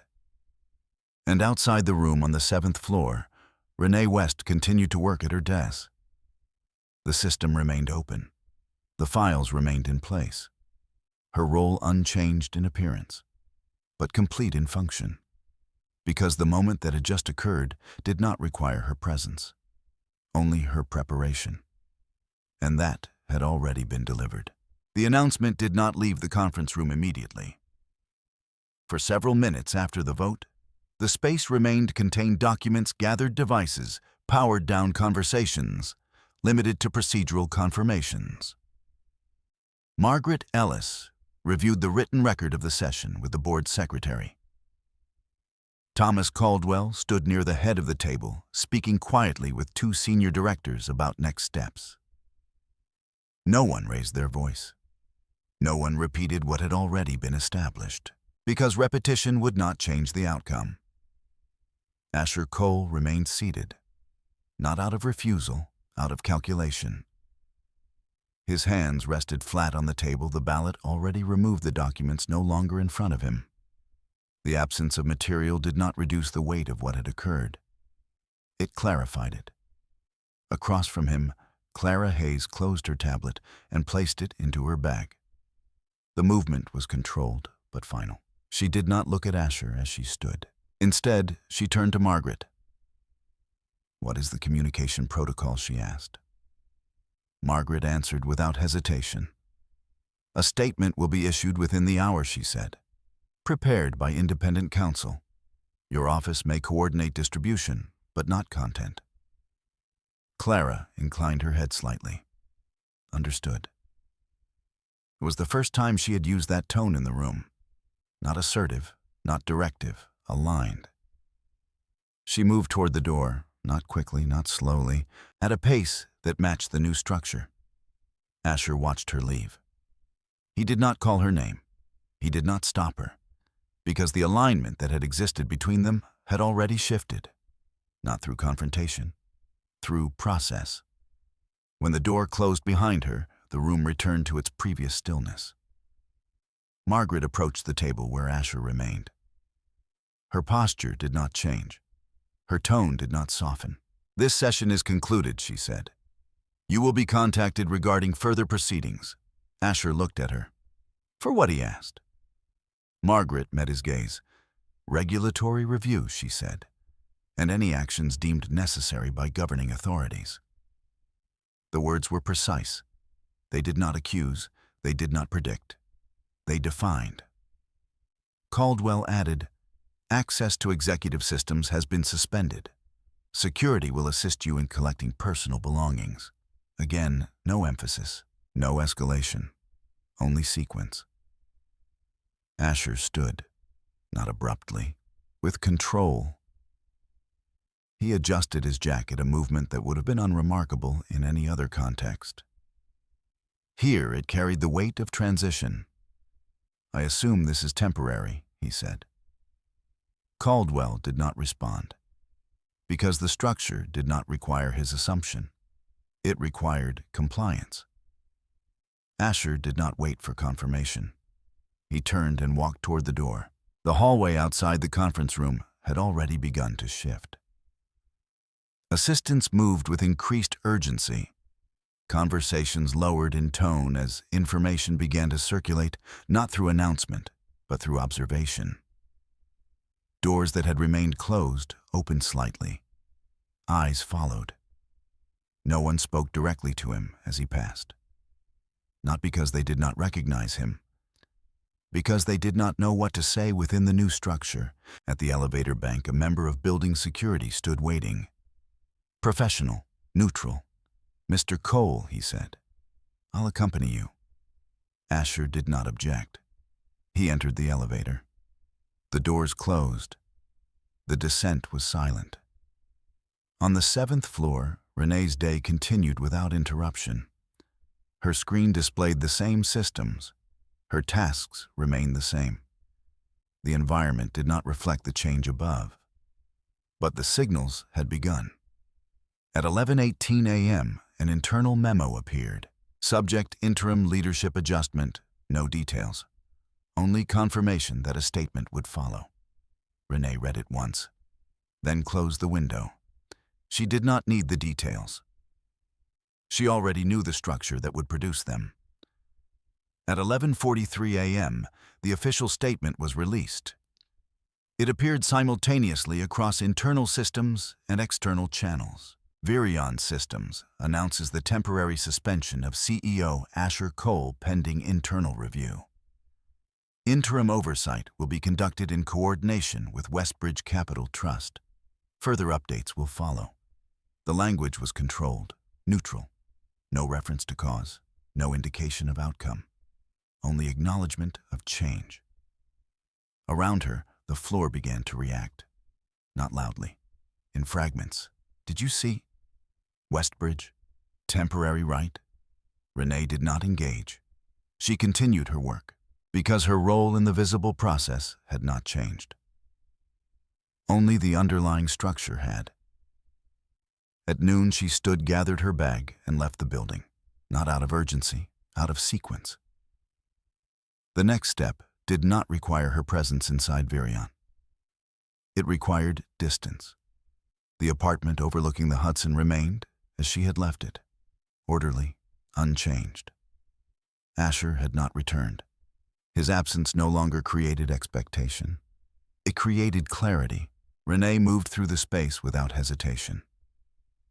She placed her bag on the desk, removed the external drive, and set it beside the documents she had already compiled. Then she opened her laptop. A new message had arrived. From Margaret. Board action completed. Interim control initiated. Next phase pending regulatory coordination. Renee read the message. Then another followed. From an unfamiliar address. U.S. Securities and Exchange Commission. Miss West, we request your availability for formal inquiry regarding submitted documentation. She did not respond immediately. She read the message again. Not for meaning, for structure. The process had expanded from internal to external, which meant the system her father had established had reached its full scope. Renee closed the laptop. She did not prepare a response yet. She did not review the documents again, because the outcome no longer depended on additional action from her. It depended on the mechanisms already in motion. She walked to the window. The river moved below, unchanged, unaware. The city continued without interruption, because the events that altered structures rarely altered appearances. They moved beneath them, quietly, deliberately. Across the city in a building that no longer recognized his authority. Asher Cole sat in a private office provided for temporary use. Not his office, not his space. A neutral room, a table, a chair. No personal items, no access to internal systems, only a phone. And the absence of control. He had not been contacted yet by external authorities, but he understood the sequence. Internal suspension, board review, regulatory inquiry. The pattern was not unfamiliar. What remained unclear was the point of origin. Who had initiated? Who had aligned the documentation? Who had connected the structure? He replayed the sequence. The merger, the revisions, the decisions made without delay, the confidence that had followed. Then the interruption. Not from within his circle, from outside it. Westbridge. The name returned, unfamiliar in operation, but present in record.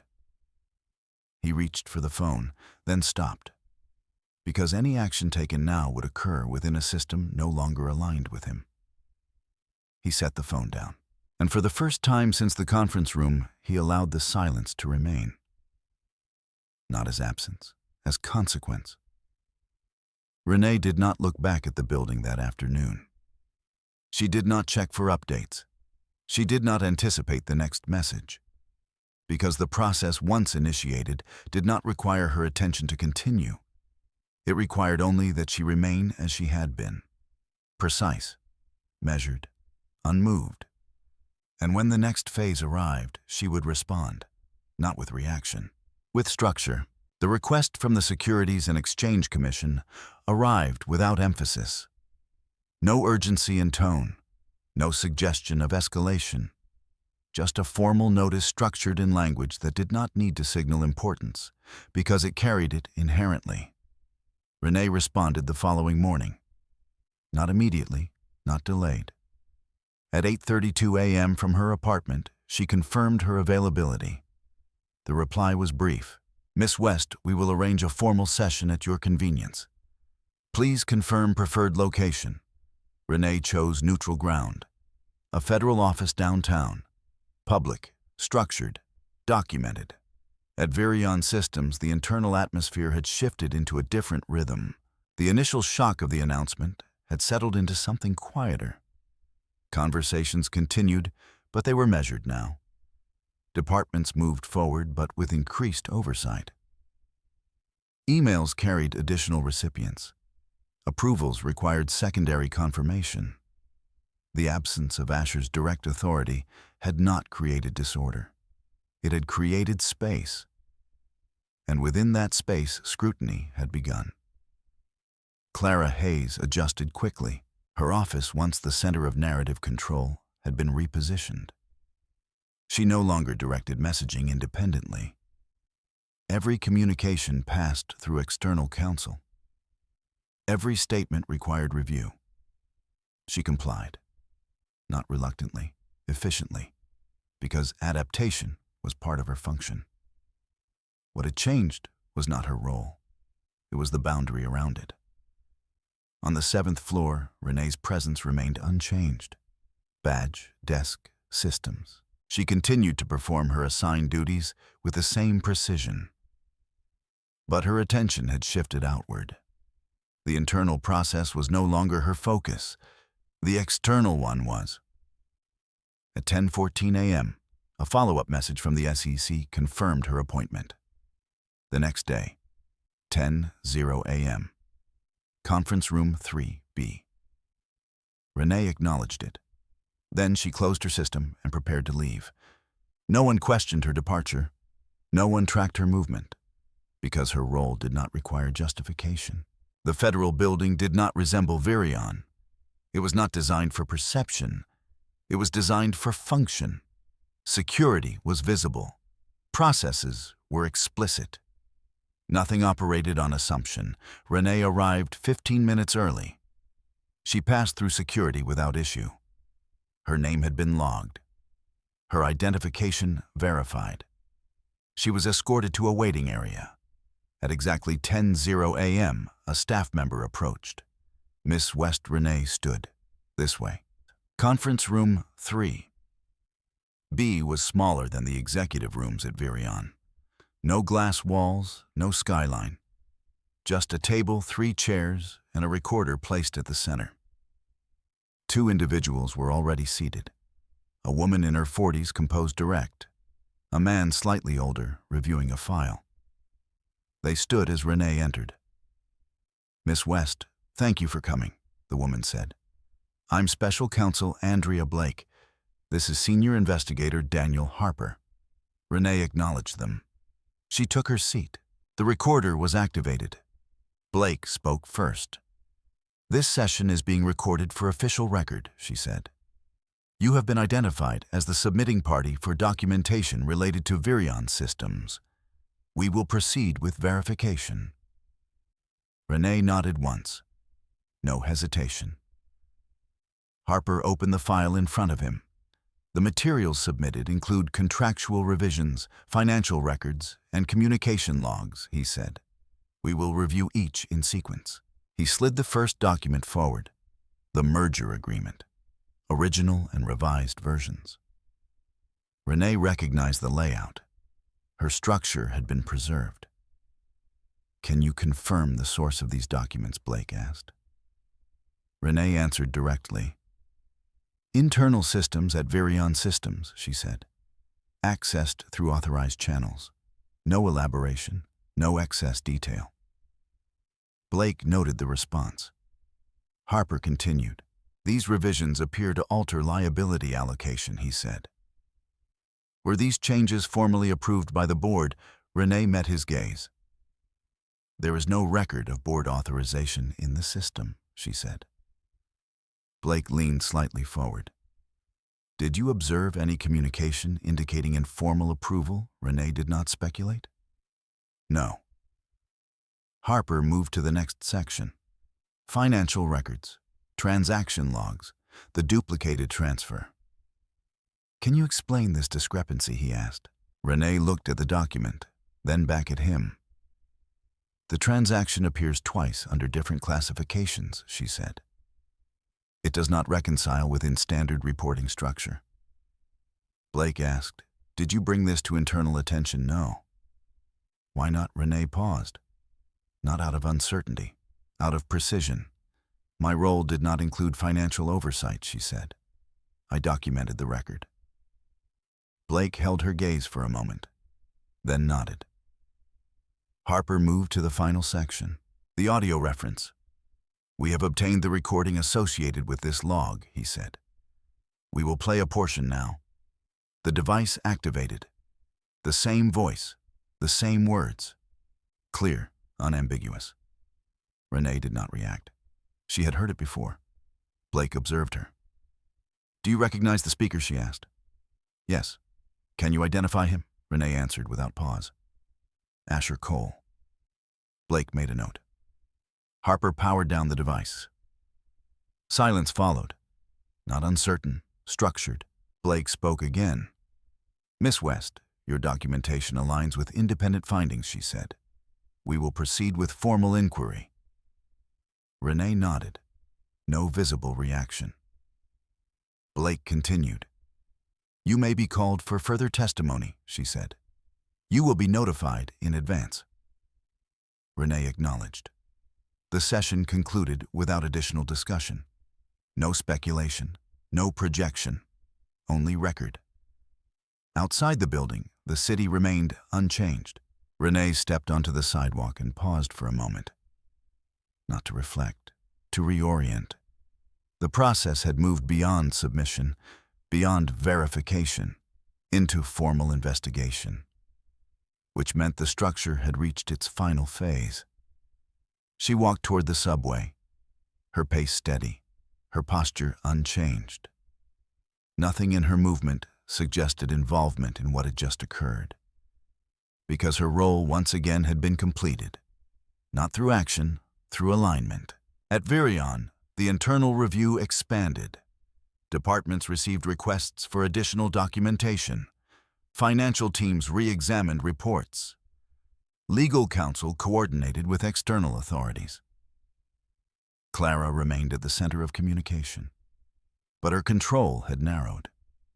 Every statement she drafted now required approval. Every message carried weight beyond perception. She adjusted, because adaptation was necessary. But the structure no longer belonged to her. Asher remained in his temporary office. The silence there had not changed. What had changed was the awareness of its permanence. The call he had anticipated arrived at 2:17 p.m. He answered. "Mr. Cole," the voice said. "This is the Securities and Exchange Commission. We need to schedule a formal interview." The sequence had reached him, not as interruption, as continuation. He did not ask who had initiated, because the answer no longer altered the process. He agreed to the time, then ended the call. And for the first time, the structure he had once controlled no longer responded to his direction. It responded to record. Renee did not return to Virion that afternoon. She remained outside the system that had once defined her role, not removed, repositioned, because the outcome now moved independently of her presence. And when it concluded, it would not require acknowledgement, only acceptance. The next board session was not announced. It did not appear on internal calendars. It was not circulated through departmental channels. The invitation was issued through a separate line of authority, one that did not rely on Virion's existing structure to convene. At 9:00 a.m., Conference Room A was prepared again. The same table, the same controlled lighting. But the arrangement had shifted.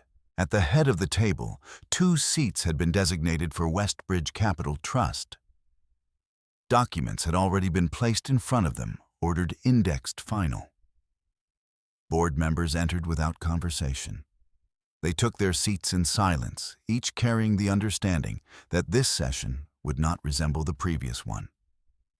Because the previous one had interrupted, this one would establish. Clara Hayes arrived early, She placed her materials on the table but did not open them.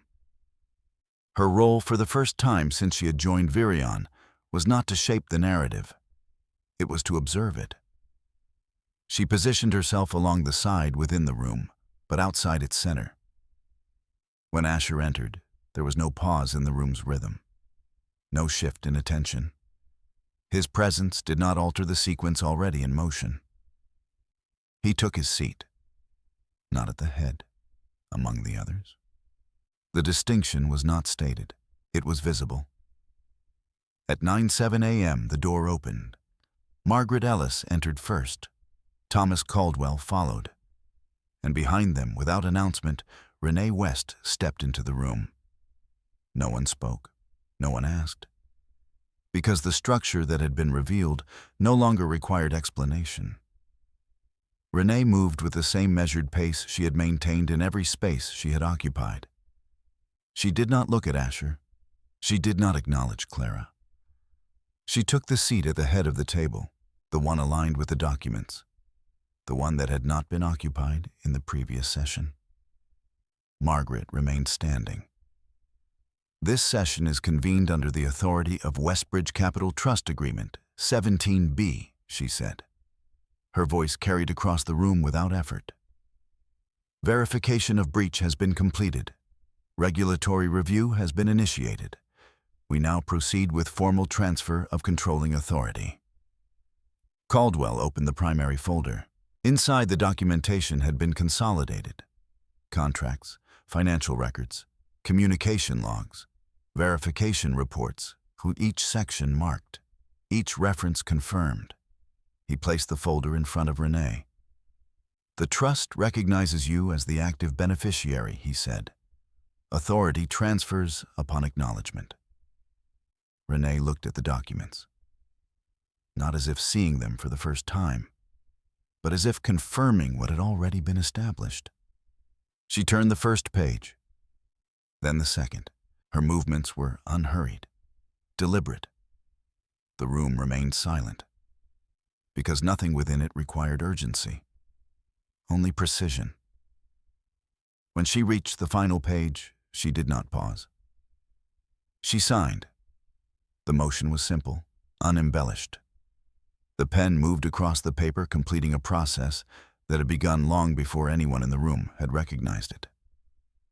Margaret took the document, reviewed the signature, then placed it into the folder. Transfer is executed, she said. The words did not rise. They settled. Caldwell continued. Effective, immediately voting control of Virion Systems is held by Westbridge Capital Trust under the authority of its beneficiary. He did not look at Asher. He did not need to. The structure had already moved past him. A board member spoke. What is the next step? Margaret answered. Interim governance will continue under trust oversight, she said. Permanent leadership decisions will follow standard procedure. Her gaze shifted briefly to Renee, subject to beneficiary discretion. Renee did not respond, because discretion did not require declaration. It required action, or the absence of it. Asher's attention remained fixed on the table, not on the documents, not on Renee, on the space between them, the distance that had not existed before. He spoke once. What is your intention? He asked. The question was directed toward Renee, not the board, not the trust. For the first time, she looked at him. Her expression did not change. Her voice, when she spoke, remained even. There is no intention, she said, only structure. The answer did not confront. It clarified, because intention implied choice. Structure implied inevitability. Asher did not respond, because the distinction had already been established. Clara remained still. Her hands rested on the table. Her attention focused on Renee, not with recognition, with assessment. Because the role she had once occupied, managing perception, now required understanding reality. And reality in that moment did not require management. It required acknowledgement. Margaret continued. Regulatory coordination will proceed independently, she said. This session concerns corporate governance only. She turned to the board. You will receive updated directives within the hour. No discussion followed, no debate, because the authority that governed the room had already been transferred. And the process that followed would not be shaped by opinion, only by procedure. Renee stood, not abruptly, at the point where the structure required movement. She gathered nothing, no documents, no materials, because everything that needed to remain had already been placed. She moved toward the door. No one stopped her, no one addressed her, because her presence in the room had fulfilled its purpose. At the threshold she paused, not to look back, to ensure alignment. Then she left. The door closed behind her. Inside the room remained still. The board began to gather their materials. Clara remained seated for a moment longer. Then she stood, her movements precise, measured. She did not follow Renee. She did not approach Asher. She exited through the side door, because the structure had shifted, and her position within it had changed. Asher remained seated, for a moment, then another. The room emptied around him, not suddenly, gradually, until only the table remained. The documents gone, the seats unoccupied, the structure complete. He stood, not because there was somewhere to go, because there was nothing left to remain within. Outside, the city moved as it always did, unaware of the shift that had occurred within a single room. Renee walked along the sidewalk without altering her pace. Her phone remained silent, no messages, no calls, because the process no longer required confirmation. It had been executed, and what followed would unfold without requiring her presence at each step. She reached the corner, paused, then continued, not toward Virion, not toward the past structure, but forward, because the system that had once contained her had been redefined, and her place within it had never depended on recognition, only on timing, and timing had completed its work. The confirmation arrived without ceremony. At 8:04 a.m. the following morning, Virion Systems distributed a revised internal notice. Subject Executive Transition Update. Following board proceedings under Westbridge Capital Trust, authority voting control has been formally transferred. Interim governance remains in effect. Further updates will follow. The language was precise. It did not reference individuals. It did not describe events. It acknowledged structure. Across departments, the notice was read in silence.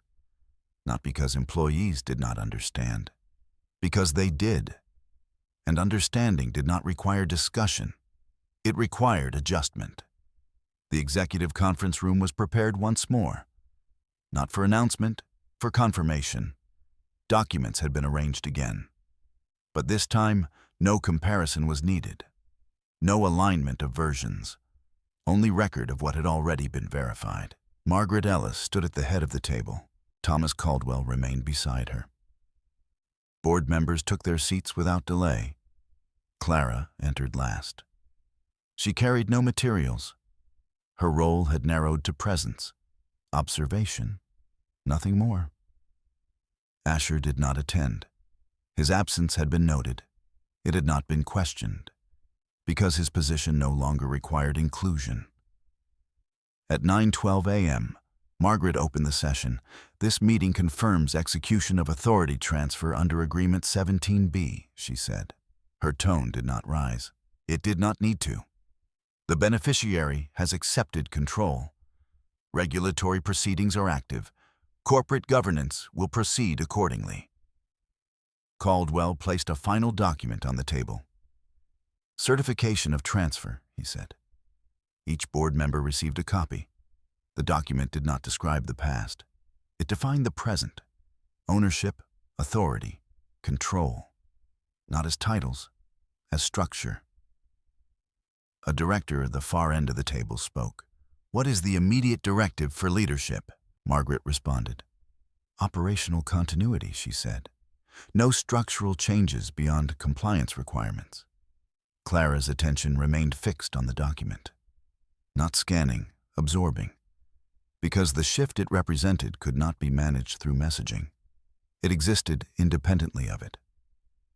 Caldwell added, "The beneficiary has declined direct executive appointment." A brief silence followed. Not confusion, recognition. Another board member leaned forward. "Then, who assumes CEO responsibilities?" Margaret answered, "Interim authority remains with the current executive team, subject to trust oversight." The distinction settled. No replacement, no announcement, only continuation under constraint. Clara spoke then, for the first time in the session. External communication. Margaret looked at her. "Prepared statement," she said. "Reviewed by independent counsel. Your office will distribute." Clara nodded. No further questions. Because the scope of her influence had been defined, and she understood boundaries. Renee did not attend the session. She had not been required to. Her role in the process had concluded with execution. What followed belonged to structure, not to her presence. She remained outside the building that morning, at a cafe 2 blocks away, seated near the window, her laptop open, not to monitor developments, to complete unrelated work. The distance was deliberate, because proximity at that stage would not alter the outcome. Only perception, and perception no longer required her involvement. At 9:47 a.m., her phone vibrated once. A message from Margaret. Transfer confirmed. Proceedings continue as expected. Renee read it, then set the phone aside. No response, because acknowledgement had already occurred. At 10:03 a.m., the board session concluded. Documents were collected, signatures recorded, the structure finalized. Clara remained seated for a moment longer. Her gaze moved across the table. Not searching, recalibrating. Because the environment she had navigated through influence had shifted into one, governed by record. She stood, gathered nothing, and left. Her steps measured, her posture unchanged. But her position within the system no longer defined by proximity to power, only by alignment with it. The official external statement was released at 11:00 a.m. Virion Systems confirms a transfer of controlling equity under previously established trust agreements. Interim governance will continue under board oversight. The company remains committed to transparency and compliance. No names, no accusations, no conclusions, only structure. Markets responded, not dramatically, but observably. Stability, caution, reassessment. Because investors understood structure, and structure had shifted. Asher received the statement at 11:02 a.m. in the same neutral office, the same chair, the same absence of control. He read it once, then again. The language did not reference him, which meant it did not need to, because the outcome it described had already defined his position. He set the phone down, not abruptly, with precision, because reaction would not alter sequence. He stood, walked to the window, looked out, not searching for movement, for confirmation. The city did not respond. It continued, because the structure that had shifted existed within systems, not surfaces. He turned back, sat again, and remained still, because the process that had removed him did not require his participation to complete. At 1:18 p.m., a call arrived. SEC, scheduled follow-up. He answered, confirmed, listened, because now his role within the system had changed, from decision-maker to subject, and subjects did not direct process. They responded to it. Renee finished her work at the cafe shortly after noon. She closed her laptop, paid, and stepped outside. The air carried the same movement, the same rhythm. Nothing visible had changed, because visible change was not required. The structure had already shifted beneath it. She walked without destination, not returning to Virion, not avoiding it, simply moving forward, because the system that had once defined her position no longer contained her, and the one that replaced it did not require occupation, only acknowledgement. That evening, the apartment overlooking the Hudson remained quiet. Renee entered, placed her bag on the desk, removed the external drive, set it aside, not for use, for completion. She moved to the window, looked out. The river reflected the city lights, unchanged, steady. She did not think about the board, or the meeting, or the statement, because those had been steps, not endpoints. The endpoint had already occurred. When the structure aligned, when the process executed, when the record completed, everything after was continuation. At Virion, operations continued. Departments adjusted, processes tightened, oversight increased. No celebration, no collapse, only transition. Because the company had not been built on individuals. It had been built on systems. And systems, when designed correctly, absorbed disruption. Renee turned away from the window. The room remained still, orderly, complete. She did not prepare for what came next, because preparation had already been done. And what followed would not require more. Only time. The investigation did not arrive all at once. It expanded, quietly at first through formal requests that appeared routine on the surface, then through coordinated actions that revealed a broader structure beneath them. Subpoenas issued, financial records pulled across multiple entities, communication logs traced beyond the immediate scope of Virion systems. Each step followed procedure. Each step built upon the last. By the end of the second week, the scope had moved beyond the company. It had reached Asher Cole directly. The SEC interview room did not resemble the conference spaces he had once controlled. There were no glass walls, no skyline, no assistants coordinating entry or exit. Just a table, 2 chairs across from him, and a recorder placed at the center. Special Counsel Andrea Blake remained consistent in her tone.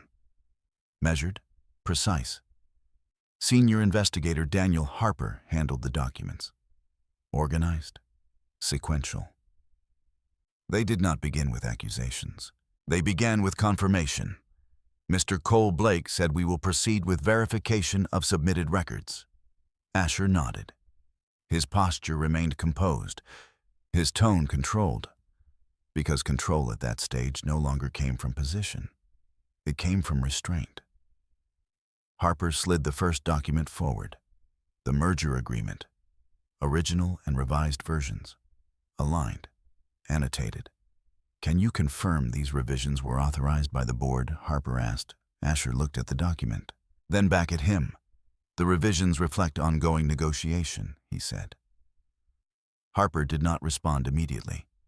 He turned the page, displayed the access logs, timestamps, user credentials. "No board authorization is recorded," he said. Asher's expression did not change. "Then the record is incomplete," he replied. The same response, the same structure. Blake leaned slightly forward.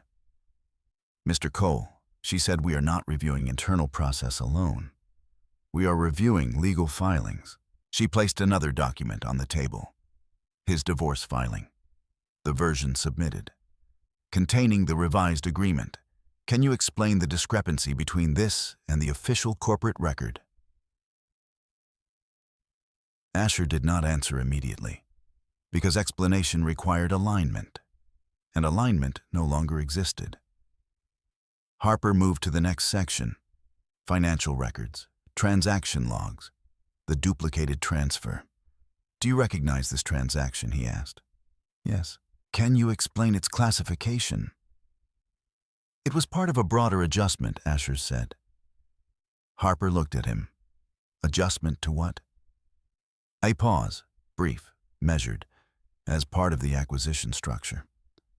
Harper did not respond. He placed the final document forward, the audio reference. Before we proceed further, Blake said we will play a portion of the recorded call. The device activated. The same voice, the same words. Clear, documented, not subject to interpretation. When the audio ended, the room returned to silence. Blake spoke. Do you confirm this is your voice? Asher did not hesitate. Yes.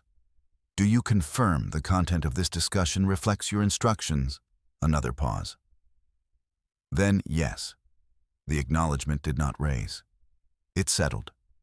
Because denial would not alter the record, and he understood that.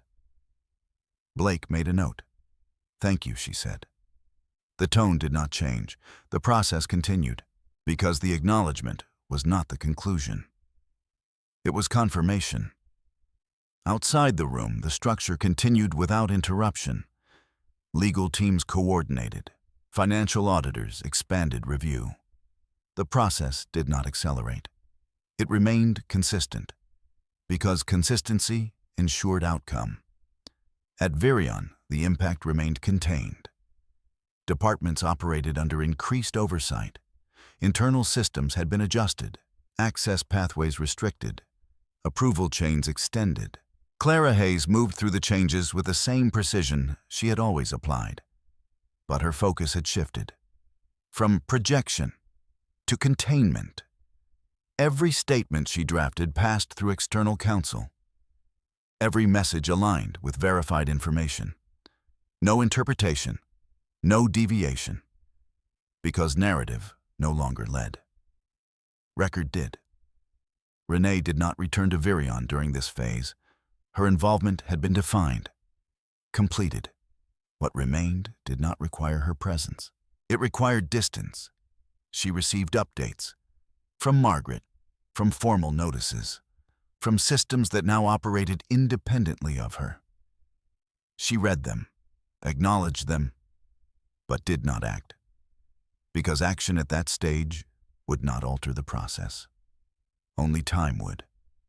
The final determination arrived 3 weeks after the initial submission, not through announcement, through documentation, formal, structured, delivered simultaneously to all relevant parties.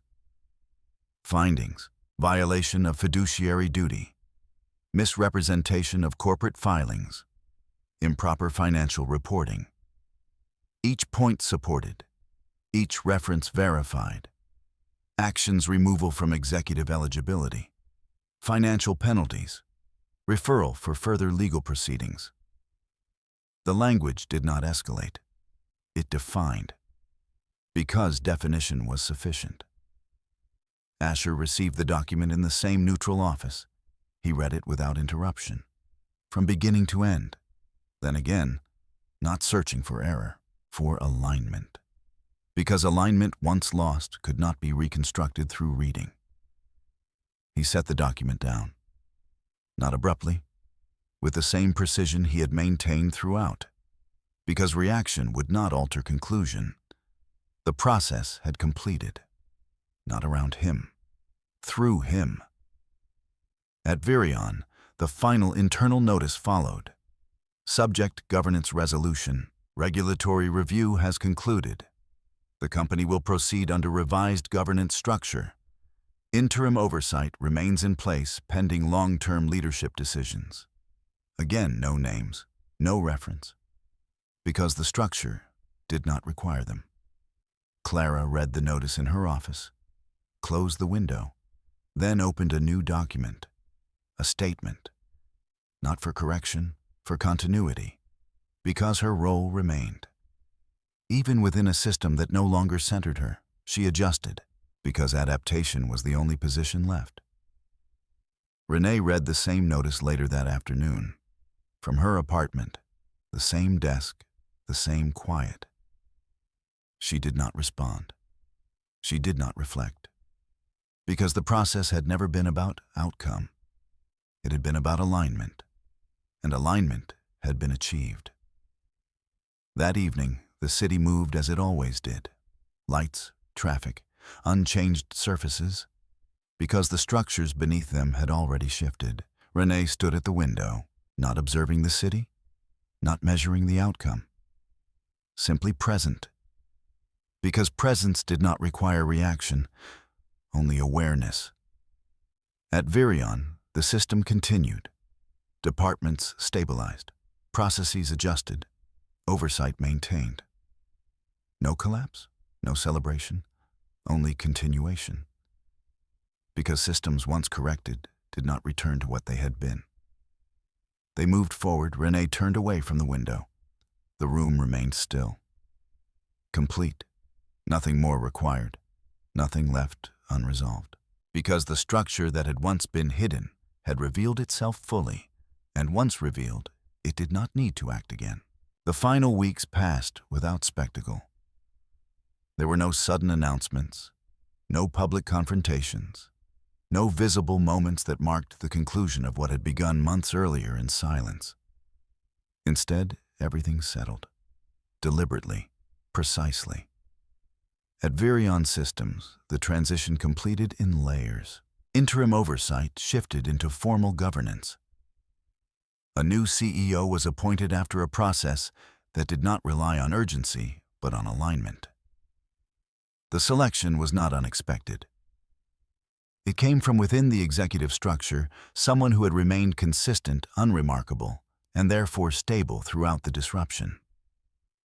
The company did not emphasize the change. It integrated it. Processes that had been tightened remained in place. Oversight structures that had been expanded were not reduced. Documentation standards, once adjusted, became fixed. The system did not return to its previous form. It moved forward. Because correction once implemented does not reverse, it replaces. Clara Hayes remained with the company. Her role evolved, not elevated, not diminished, refined. She no longer directed narrative independently. She coordinated it within boundaries defined by legal and governance frameworks. Her work became less visible, externally more precise internally. She adapted, because adaptation was the only way to remain within a system that no longer relied on perception. She did not attempt to restore what had been. She understood that it no longer existed. Asher Cole did not return to Virion. His name disappeared from internal systems gradually as records were updated and structures recalibrated. Access removed, permissions revoked, references replaced. Externally, his situation moved through the legal process without amplification. Hearings scheduled, documents filed, proceedings continued. No dramatic statements, no attempts to reclaim position. Because the structure that had once supported him no longer aligned with his presence. And without alignment, position does not hold. He occupied a different space now, one defined not by authority, but by response.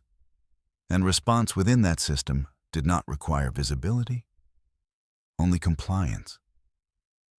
Renee West did not return to Virion either, not because she had been removed, because she no longer needed to be there. Her role within the system had been specific, defined, executed, and once completed, it did not extend beyond its purpose. She did not assume the CEO position. She did not attend board meetings regularly. She did not involve herself in daily operations. Her authority existed within the structure, not within the routine. Margaret Ellis handled formal coordination with the trust. Thomas Caldwell oversaw its continued alignment with corporate governance. Renee remained informed, but not present, because presence for her had never been the source of control, only the understanding of when to act and when not to. The apartment overlooking the Hudson remained unchanged, minimal, ordered, without excess. Renee maintained her routines, Morning work, scheduled calls, occasional meetings. Her days were structured, but not crowded, because the urgency that had once defined her role had dissipated, replaced by something quieter, more deliberate. There were moments brief and unremarkable when she would review documents related to the trust, not because action was required, because continuity mattered. The system her father had built did not operate on assumption. It operated on maintenance, and maintenance required attention, not intervention. One afternoon, several weeks after the final determination, Renee received a message from Margaret. Board requests your presence for strategic session. Optional. Renee read it, then set the phone down. Optional. The word carried weight, not obligation, not expectation, choice. She considered it, not immediately, not as a reaction. Later that evening, she replied. Declined. No explanation, none required. Because the structure did not depend on her presence in that room. It depended on the authority already established. And that authority did not require repetition.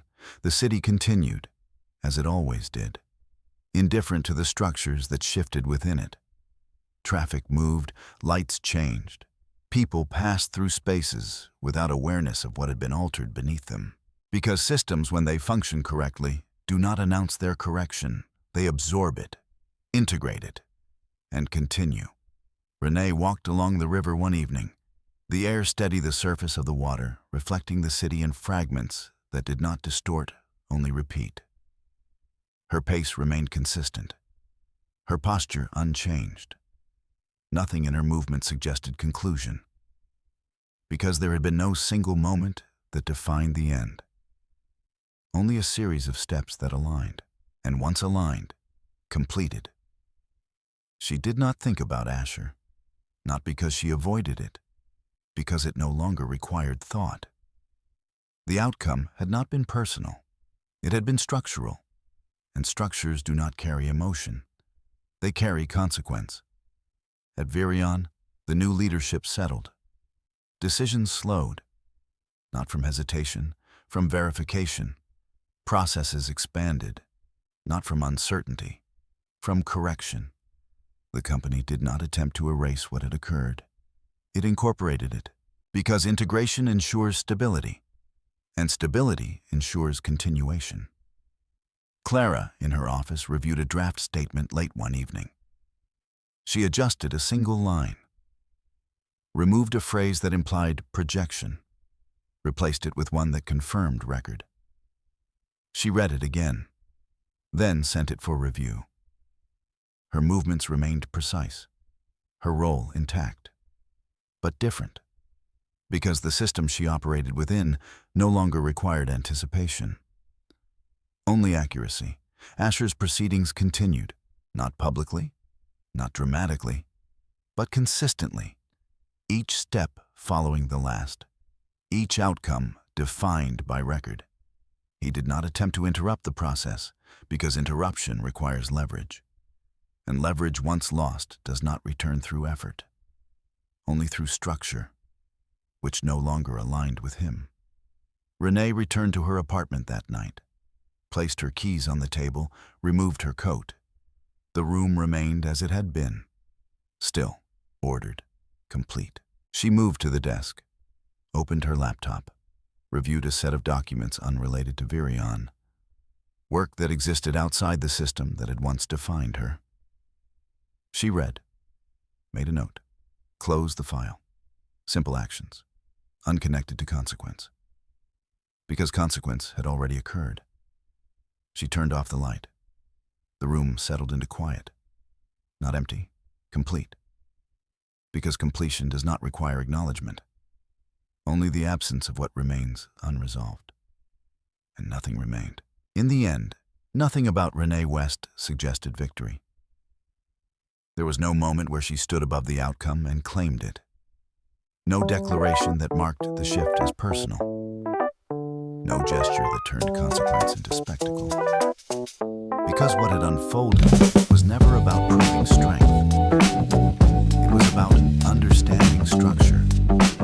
She had not raised her voice when she was diminished.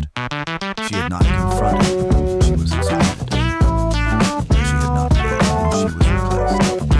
She had observed, recorded, waited.